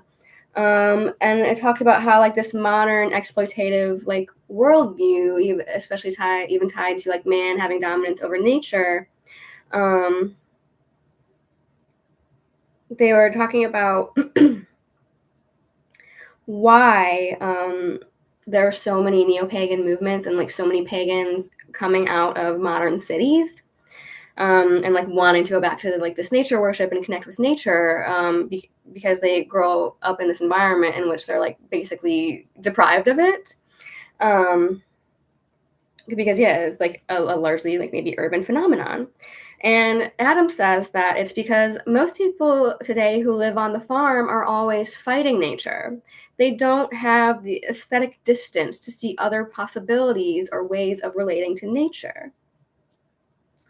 I've known many people from the farm who can't get Thoreau's love of the wilderness. They can't sympathize with it because they are struggling with nature on a daily basis due to their way of living, and what they call like a false agricultural approach, and I do kind of see where they're coming from with that, because yeah, you're like in this mindset of like you're pitting yourself against nature and you're having to like fight against it and tame it to eke out your own like subsistence from it.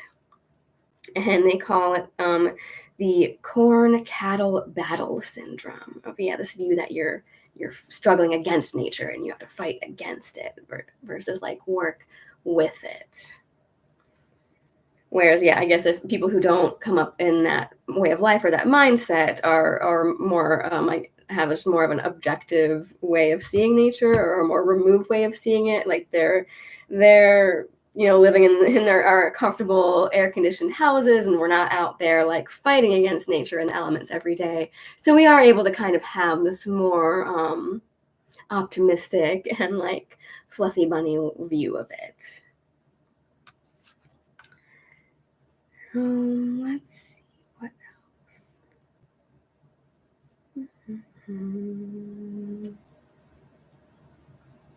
The Sabaean religious order.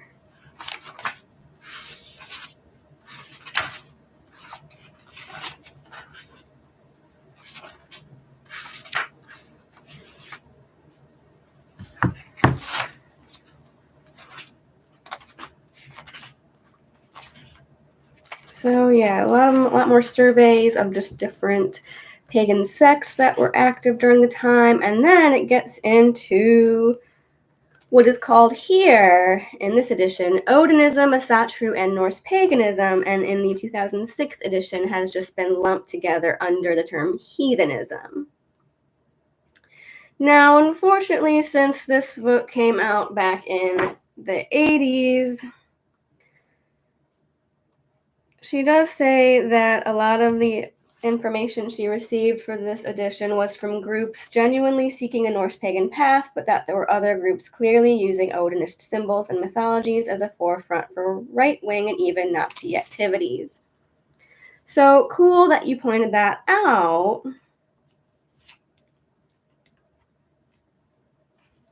And says that the common notion within much of the pagan movement was, and I think still is, that Norse paganism is filled with such people. And since the Odinist pagan community is generally more conservative in its values and ideas anyway, stressing concepts like family, courage, and warrior values, yeah, it could definitely be a turnoff on its face from a lot of people. But I thought it was funny here that she says, pagans interested in Norse mythology just won't go away. And I think that was probably even more true now.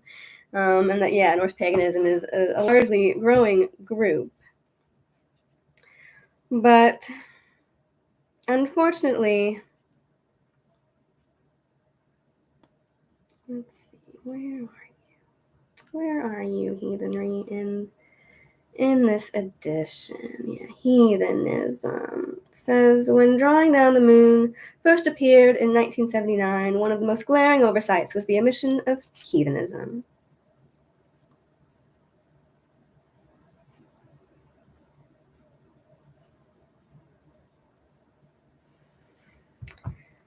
She says, unfortunately here, that the largest and most successful organization promoting Norse paganism in the United States at the time was the Asatru Free Assembly, the AFA, which was started by Stephen McNallen in 1971. And it does note in the 2006 edition that it later changed its name to the Asatru Folk Assembly. However, she apparently was either not aware of or just chose not to touch on the fact that nowadays we know that the AFA and McNallen are also among the white supremacist, bad stereotype version of Norse pagans that are out there. I believe, if I recall correctly from my internet's research, what originally began as the Asatru Free Assembly eventually ended up splitting into the AFA Asatru Folk Assembly, the non-inclusive, racist one that put emphasis on genetics and ethnicity and whatnot. And then we had the Troth, which was led by Diana Paxson, which was the inclusive, cool, not racist one. And I believe that is still active.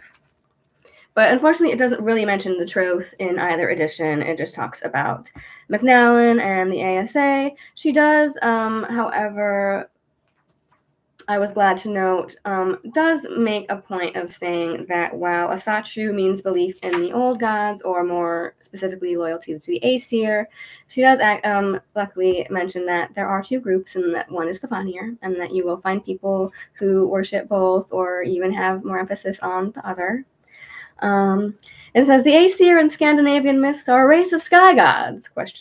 I know like Tyr and maybe to some extent Odin or Deuspater, but I don't know if they were all lumped into sky gods. And then the Vanir consists of gods of earth, agriculture, fertility, and death, the most familiar being Freyr and Freya. So I like to see that they got a little shout out there.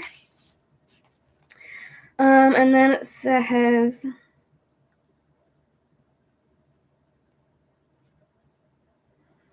She does say that it does get complicated and problematic when you like talk to Odinists or Norse pagans who do place an emphasis on ancestry and like the primacy of genetics. But yeah, unfortunate.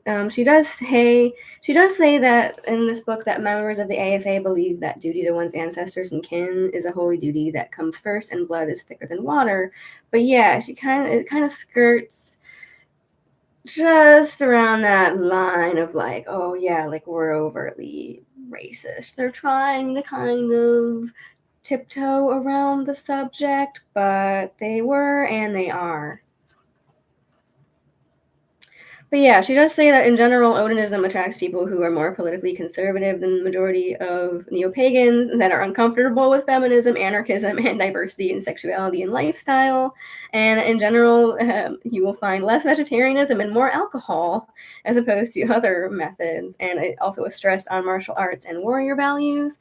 Unfortunately, I think that was maybe largely true even just a couple of years ago when I first got into Norse paganism. But that one of my goals, especially in starting my channel, was to put forth another face on it and show that like, hey, chicks dig Norse paganism too, and it's not just all about the Brosatru warrior Viking culture and then the Aesir and the male gods, and yeah, trying to restore that balance. And that while at first it might have started as more emphasis on the kindreds and like the conservative family values, that as in the last 20 years, just in general, society has evolved and become more diverse and more open and inclusive of people of all walks and ways of life, that there will be even Norse pagan groups that are more family-oriented, but just more inclusive and friendly to people on all different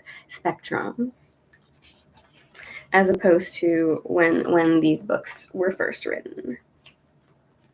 Because thankfully I hear a lot less reference to things like the 9 noble virtues and stuff like that than I even used to at first. And like I think there has even been kind of a leaning away from, like, especially like Odinist. I do not hear anyone call themselves an Odinist these days, because that is so heavily associated with like white supremacist groups, and that like Asatru warrior culture. But like even Asatru, you will find a lot of books and like good resources on like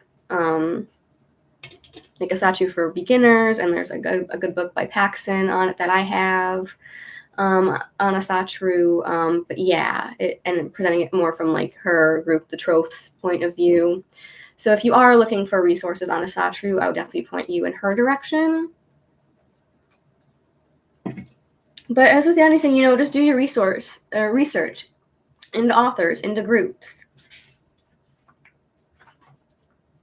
because everyone is going to have, like, even if they're trying to write a scholarly researched book, people are still going to be writing and filtering things through their own lenses and their own beliefs. So if you own books by these people or you come across things by these people, just be aware. Just use your own critical thinking. Be aware of what their beliefs might be and how that might cloud the information that they are presenting to you. That's all, and that's all I'll say about that.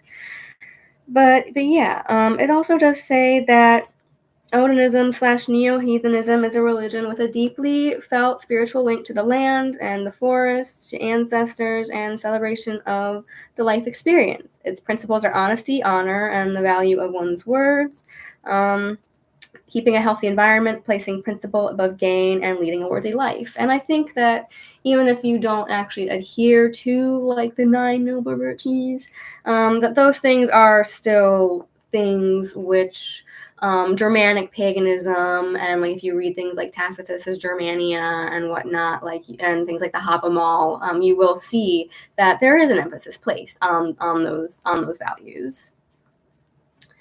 And let's see, I have a note here saying that there is a new section in the 2006 edition. So let's see what that is. Yeah, heathenism in the 21st century. Heathen groups now include a whole range of Northern European pagan traditions. Like I said, the group I'm a part of is the Fellowship of Northern Traditions, because it started out more specifically emphasizing the Norse gods, the Norse and Germanic gods.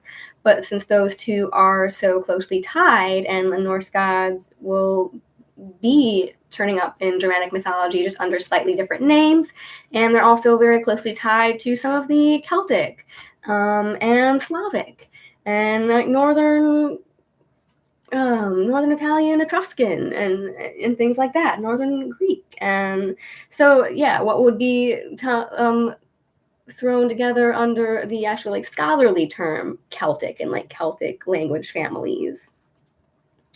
A lot of groups like that, where we're starting to branch out more and realize that maybe some of these cultures and traditions, while they were practiced in separate locations, there are like commonalities that we can find and kind of cling on to and incorporate into our own modern beliefs and traditions to fill in gaps from what we know of like the Norse culture and beliefs, what might have been lost, but where might we find some similar things over here that we can maybe adapt. Yeah, it says, while the main mythical cultural focus is still on Aesir and Scandinavian and Germanic, new heathen groups have formed around Vanir, Anglo-Saxon, Sami, Baltic, Slavic, basically anything north of a line formed by the Rhine and Danube rivers, or cultures that were not subsumed by the Romans. And so that's kind of cool. And she does say that, like, especially nowadays, even probably more so than the 2006 edition, it tries to make a distinction between people who say that they're folkish but not racist, that they think that people just might be more naturally inclined to follow the gods and goddesses of their own ancestors, but none are better than the other. But they do tend to think that like you should maybe just stick with your own ancestral groups. But I'm like, if you go back far enough, we're all related. So do we really need to be making these distinctions at the end of the day? And if you're someone of African American heritage but you feel called to by Odin, then you feel called to by Odin.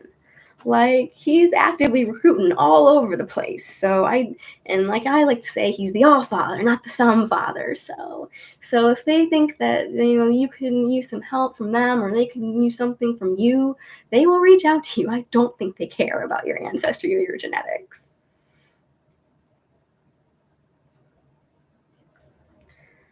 And then and then it does say that there are universalists now who use practices of other traditions as well as heathen practices, and that there's not necessarily no such thing as a pure culture. Every culture has been influenced by others.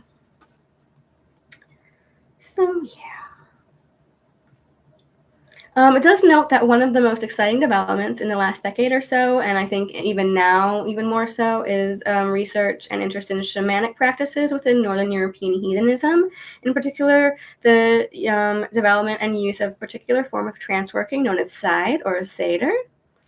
Skill in various forms of divination was the specialty of the goddess Freya, who taught it to the Aesir. The god Odin also practiced it. And so, yeah, I think we are seeing this resurgence of not just heathenry and Norse paganism, but also a resurgence and a growth of different shamanic traditions and practices, and an incorporation of those into different Norse traditions and rituals, as opposed to just drawing from Wiccan rituals, drawing on shamanic practices as well.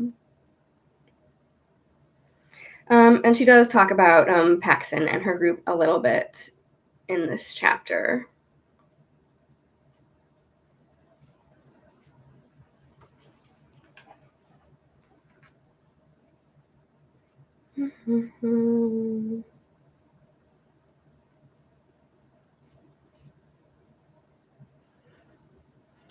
Another interesting thing I highlighted here to distinguish like Wicca from some of these other like pagan reconstructionist ideas is that some people say that Wicca tends to see itself as a mystery religion with as much attention devoted to magical practice as to religious devotion, whereas the opposite might be true of Asatru, which they describe as a votive religion based on veneration of the gods, and magic and spellcraft are secondary, and some people might not delve into that aspect at all, which I think is definitely true.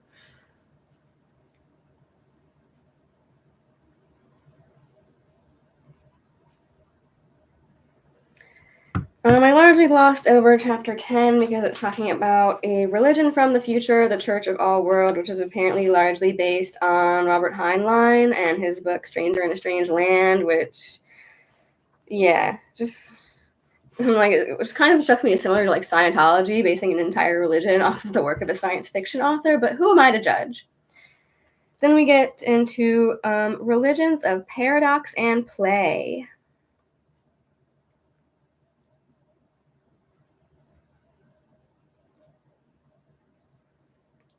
See what I have highlighted here. It talks about contemporary Druidry and a lot of those groups which has cropped up in the United States. A lot of the ones mentioned in here I don't think are active anymore, but there was the Reformed Druids of North America. Oh, that's okay. Isaac Bonewitz started the project ADF on Joy Fen, Our Own Druidism. I don't know if that's still active, but it might be. Let's see what it says in the ebook edition.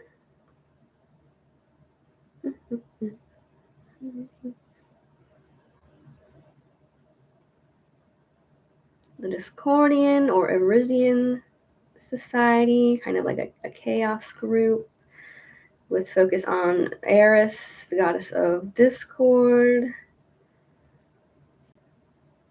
which was an interesting read. And then here we have a chapter, chapter 12 is Radical Fairies and the Growth of Men's Spirituality, which was interesting because it talked about how Fairyfaria was largely, or things like the Minoan Brotherhood becoming as like not maybe like an alternative to the more feminist or like goddess-based groups. They wanted something to focus on like men's spirituality because there was a gap there, a lack there originally when a lot of these things were being developed. And so it said that many men within the dualistic traditions of the craft, where the goddess and god are given equal, if polarized roles, simply feel that the pendulum had swung too far and that the male aspects of the craft had been neglected. And then there were also those that had been feeling a strong pull. And I think today there's also an emphasis placed on this because we do, we have kind of the more toxic side of things like the men's rights and like the red pillars. And even what I started to notice when I was first becoming a pagan and a Norse pagan with an emphasis on like the warrior skills and the divine masculine, there was this term that was starting to be thrown about there called like solar masculinity or the solar male.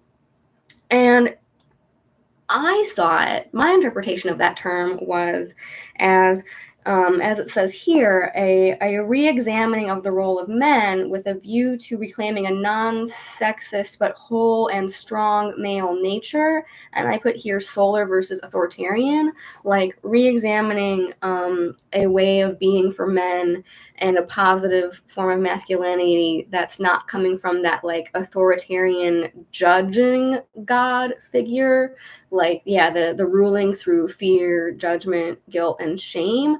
But the solar male does not look down on others, even if he sees that someone is like maybe not beneath them. They don't see other people as being beneath them, but if they see that like someone is like not on their level or like maybe not doing their best or being their best self, instead of judging them or like looking down on them, the solar male wants to lift everybody up to be on his level. He doesn't cast others down. He helps lift them up and pull them up. That's what I think being a solar male is. It's shining your light on everybody.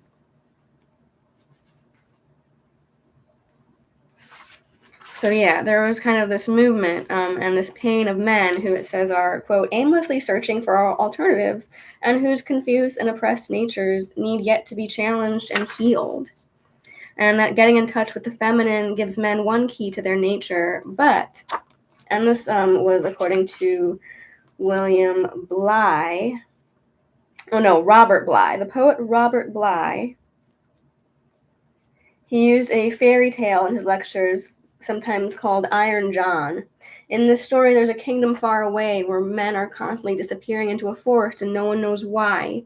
Finally, a stranger comes to the kingdom and sets out to find the answer. He finds a strange, hairy wild man and pulls him from a deep pool. The wild man is put in a cage. For Bly, this hairy wild man represents the deep and dark part of a man's psyche, the part of their natures with which they must reconnect if they are to be whole. So getting in touch with the feminine gives men a key to one aspect of their natures, but the wild man holds the other key. Yeah, so it says, men must go into this deep place of the true masculine, like, which to me involves like the inner child and shadow work integration, where they have to like confront these ancient mythologies, these ancient ideas of masculinity and what it means to be a man, and then find some way to move against the forces of Western civilization and leave that what he calls the force field of collective male society, and as the initiate, confront the wild man alone. Only in this way, says Bly, will men regain their true fierce energy, but it will not be a strength based on chauvinistic concepts of domination and control. So that's kind of what I said about like the solar male, a definition of masculinity that's not based on concepts of domination and control. Then it talks about radical fairies, the idea that there had to be something beyond something beyond just assimilation, just as radical feminists want to go beyond women attaining equal rights in a man's world, toward a notion that feminism implied a totally different reality, a different language, a different attitude toward power and authority. So that, I think, yeah. And it says, even now, and I do agree, there can still be a lot of heterosexism, even in modern neo-pagan culture, and still a lot of emphasis on, divine masculine versus divine feminine, and especially in these very structured Garnerian Wicca groups of, there's divine masculine, and the high priest embodies him, and there's the feminine, the goddess, and the high priestess embodies her, and female energy goes into the woman, man energy goes into the man, and but what if a man wanted to embody feminine energy? What if a woman wanted to get in touch with her masculine energy and embody the god? It says that in a work called Visionary Love by Mitch Walker, he said that a door can be opened when you have psychic knowledge of male and female united within yourself. You then form a oneness that is a gate which connects you with the sexuality of nature creation.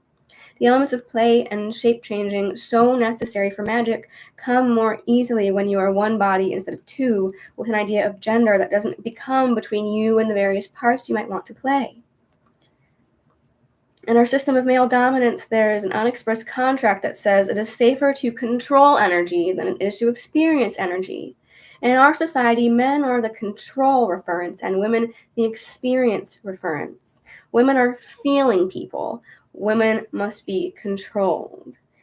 On a subtler level, believes that this system exists within every human being. We tend to want to control our experiences instead of participating in them and acting from them.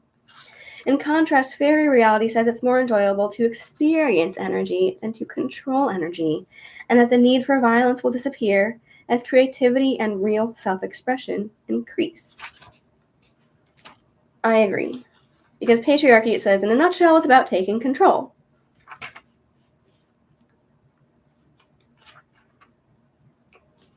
Some of the men I spoke to, both gay and straight, argued that their journey to freedom was even more difficult than the journey of women.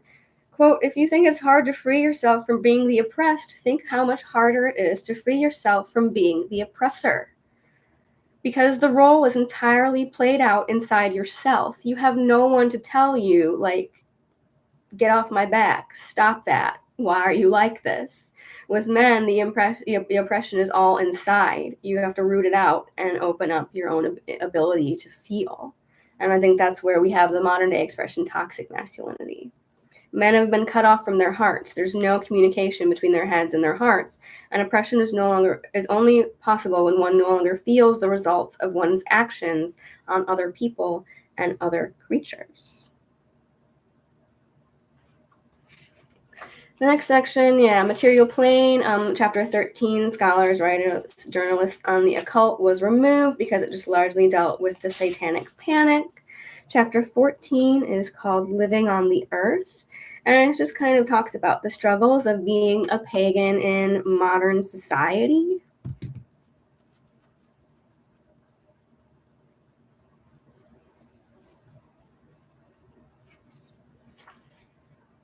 How do pagans face the struggles of working and living in the United States? Do they find contradictions between their spiritual values and the material realities, between professional lives and religious lives? Are they forced to split their personalities and lead double lives? I think that's still something people are dealing with and coming to terms with today.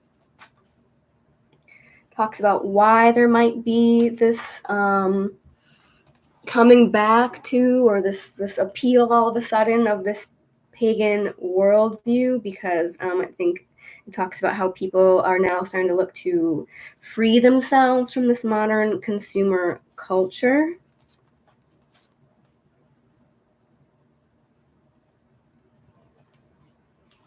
It says people that we live with have already abandoned the more gross forms of greed and consumerism, but we have been schooled from birth to think that ownership and control are the only alternatives to weakness and failure, which is, patriarchal authoritarianism.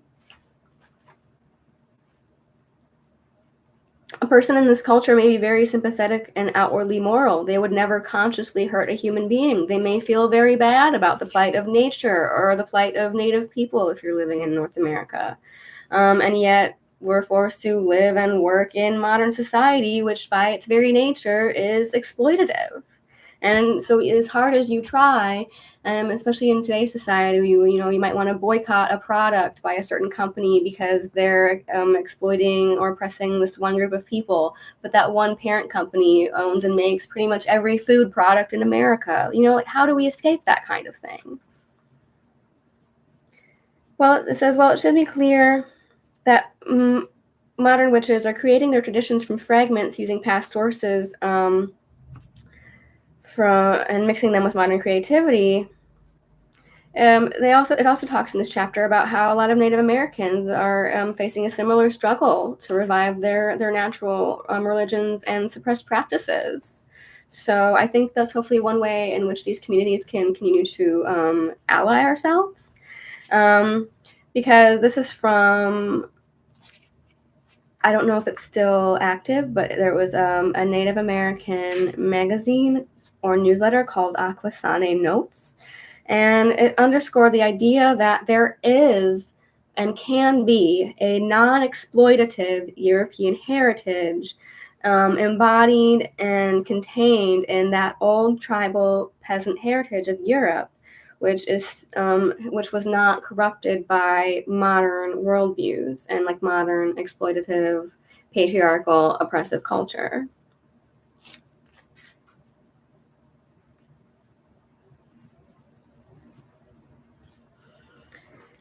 Let's see, because it says that they reject blah blah blah. Yeah, what was I talking about? Oh yeah, this was an interesting note that I made because Aquasani notes it says has taken the position that we are in a time of great crisis, that the next 40 years will use up the resources that we've produced by our extractive technologies, and that new and alternate technologies will not meet growing needs or easily and quickly replace the present ones, and that these hardships will be increased by weather changes and food shortages. That's totally not something that's been happening more and more in the last 20 years since this book came out. Right? Nah. And yeah, according to Aquasani notes, there's kind of a belief among some people that the natural world is going to purify itself no matter what we do. Thanks, global warming. Will we know how to survive in the natural world when it is the only one left? Susan Roberts, in her book Witches USA, said that witches are mostly middle-class Americans on the surface who live quietly and unobtrusively in mainstream American life. And I would say that is still true, and that the difference is one witches share one trait.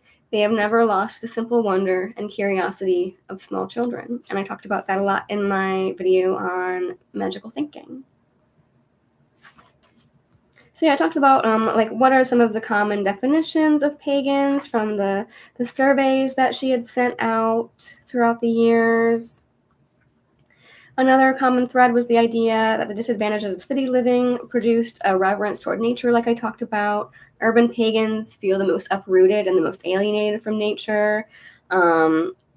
And so we just feel urgently that lack of greenery, that lack of contact with earth and the seasons. And so we're just really wanting to reestablish that connection, even if it has to be on a more ritual or intellectual basis through practice, because we live in the modern world and are more separated from it in our day-to-day lives.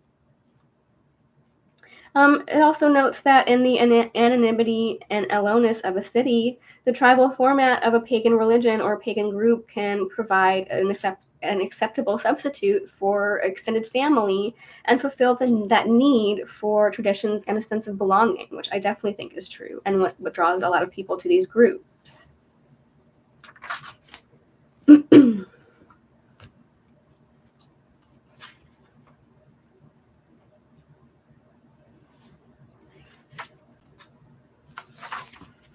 Talks about attitudes toward technology and science. I think largely in this section of the book, I started going back toward the ebook version because, again, it just started to go into more in-depth discussion on like different groups, different newsletters, pagan festivals, a search for a culture or a tribe. And then there's a whole appendix of resources. So we're getting toward the end here, guys. Getting toward the end of the book. Let's see what else I have in my notes here.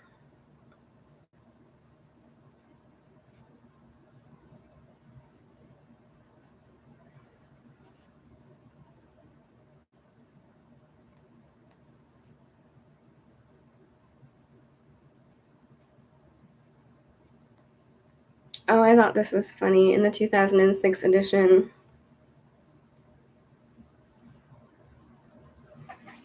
although lineage traditions continue to play an important role in the pagan community, we have moved forever from the time when they held center stage. We are in the era of pop-influenced paganism. Oh man, if we think we had pop-influenced paganism in 2006, wait till you find out about witch talk. A time characterized by fluid and rapid growth and multiplicity and diversity of ideas. There are arguably more solitary practitioners than members of formal groups at this point in time. No one holds the keys to the kingdom, or rather, everyone does.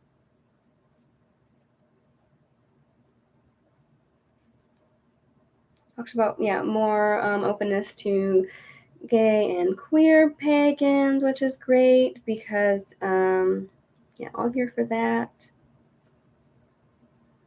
Living on the earth.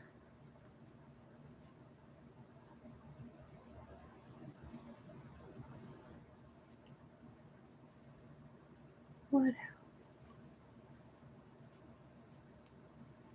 Just looking through what I had bookmarked and highlighted here as we get into the last couple chapters. Talks about not just the feminist movement within paganism, but also the tie between like the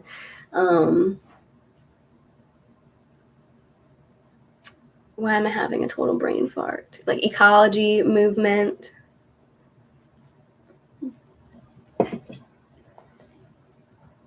Like political activism surrounding ecology and like environmentalism. And, whether or not calling yourself a pagan, does one preclude the other? If you call yourself a pagan and a nature worshiper, are you therefore naturally going to be politically leaning and an advocate for nature? Are you required to be? Some interesting debate and discussion.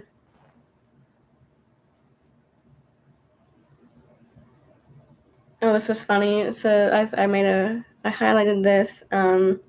One of the things that has distinguished neo-paganism from the many religious cults is a strict separation of the religion from profit. And many traditions of Wicca, teaching the craft for money, has always been strictly forbidden.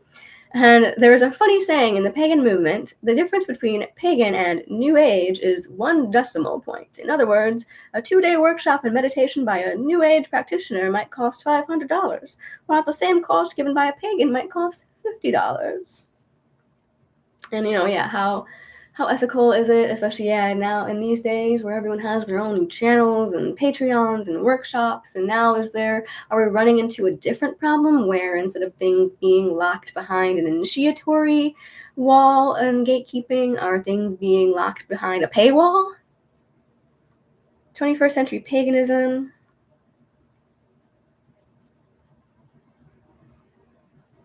Internet pagans, pagan people who have no affiliation with a specific group or coven, but have become pagans online and associate mostly by means of chat rooms and the internet.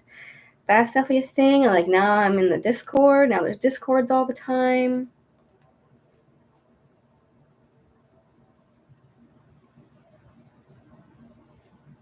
And then, just kind of summarizing definitions of paganism back then when she wrote the first editions of this book and definitions today.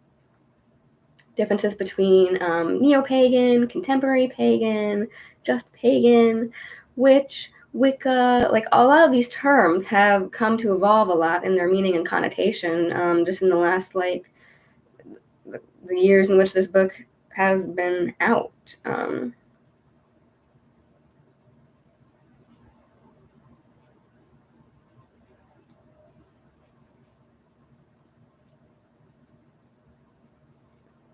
And basically, to sum up, she says that the argument over language is still with us, but that I would argue that the word pagan is as important, perhaps even more important in some ways, than the word witch. The words pagan and neo-pagan allow us to see modern Earth religions in all their diversity as one growing movement with certain values and ideas about the world. And what else? Skepticism.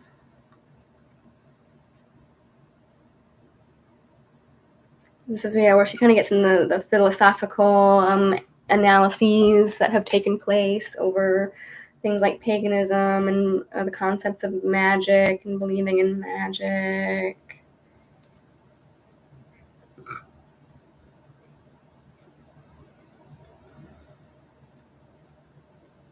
The beginning and origins of a lot of pagan festivals.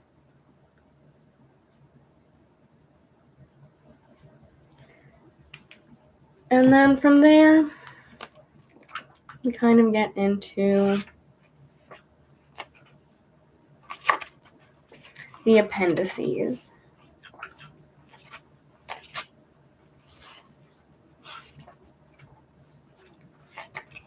Let's see, because I want to say, yeah, Living on the Earth is the last chapter, and then we get into the epilogue, which I think talks about more of the philosophical and anthropological studies of these things. And then we get a list of different groups and newsletters, which who knows how accurate it is in either version at this time. There's an appendix on rituals and things like that. But yeah, overall, a very thick book with a lot of information, a lot of interesting insights, a lot of food for thought, a lot of concepts that I agreed with, and a lot of concepts that I didn't so much agree with. I don't know what is getting all over my hands. But overall, even though it was a long book, and I am very glad I gave myself so much time to read through it, I'm glad I did. It was a good synopsis and survey of the origins of a lot of these practices and traditions which have grown and flourished in the United States, and an examination of just how diverse they were back then, and I'm sure even more so now. I would kind of be curious to see how many of these larger groups that she talks about in the books are still active, and how many have fizzled out since 2006.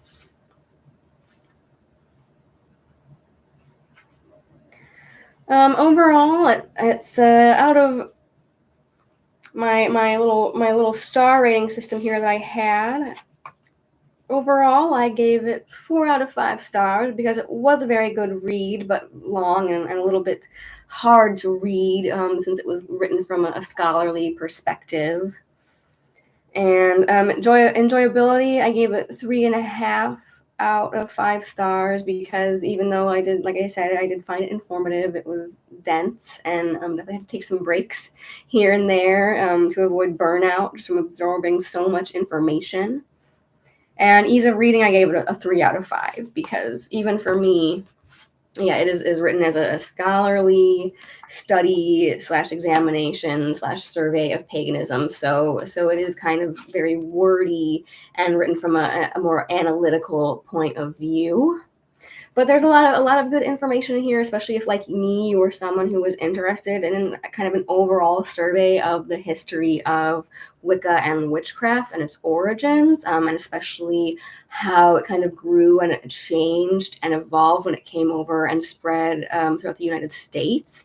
Especially because, like, you know, when it originated in Great Britain is an island, and America itself is just so big and diverse. And just from like east to west coast, we find there's so many different individual like cultures and just ways of thinking and talking and dialects from state to state, and just attitudes and climates. And so yeah, there's a lot of just individual like cultures just even within the United States, and therefore a lot of different and diverse pagan groups popping up everywhere as a result.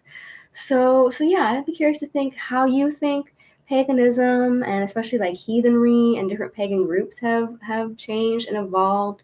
Do you think there's still more Wicca and traditional witchcraft-based groups operating in the United States nowadays? Or do you think it's kind of evolved more into like specific tradition-based groups? And yeah, have you read this book? Have you read it in the past? What do you think? What did you think of some of the older views and some of the older groups? Because there was some very eccentric people interviewed and talked about in as far as like some of those like little sects and pagan groups that sprang up in the 60s and through the 80s. Let me tell you, quite some characters. And yeah, just kind of how hard it is to really have one centralized pagan movement, just because we are so diverse and individual, and everyone has their own thoughts, feelings, and opinions on like what these terms and these practices mean to them, that we may not ever have like one common pagan religion, like recognized religion in the US, and that's okay. I think that's okay. And I think a lot of progress has been made. I know it touched a little bit on these books, I want to say, on like the work people had been doing within like the military to have different religions like paganism and Wiccan, or recognized if you are in the military, and like being able to have things like a pentagram on your grave if you were buried as a soldier and things like that. I think there's been some progress made, and some openness happening in modern society as far as that goes. And hopefully we are out of the satanic panic era and won't go back to that, because it is something I wonder about.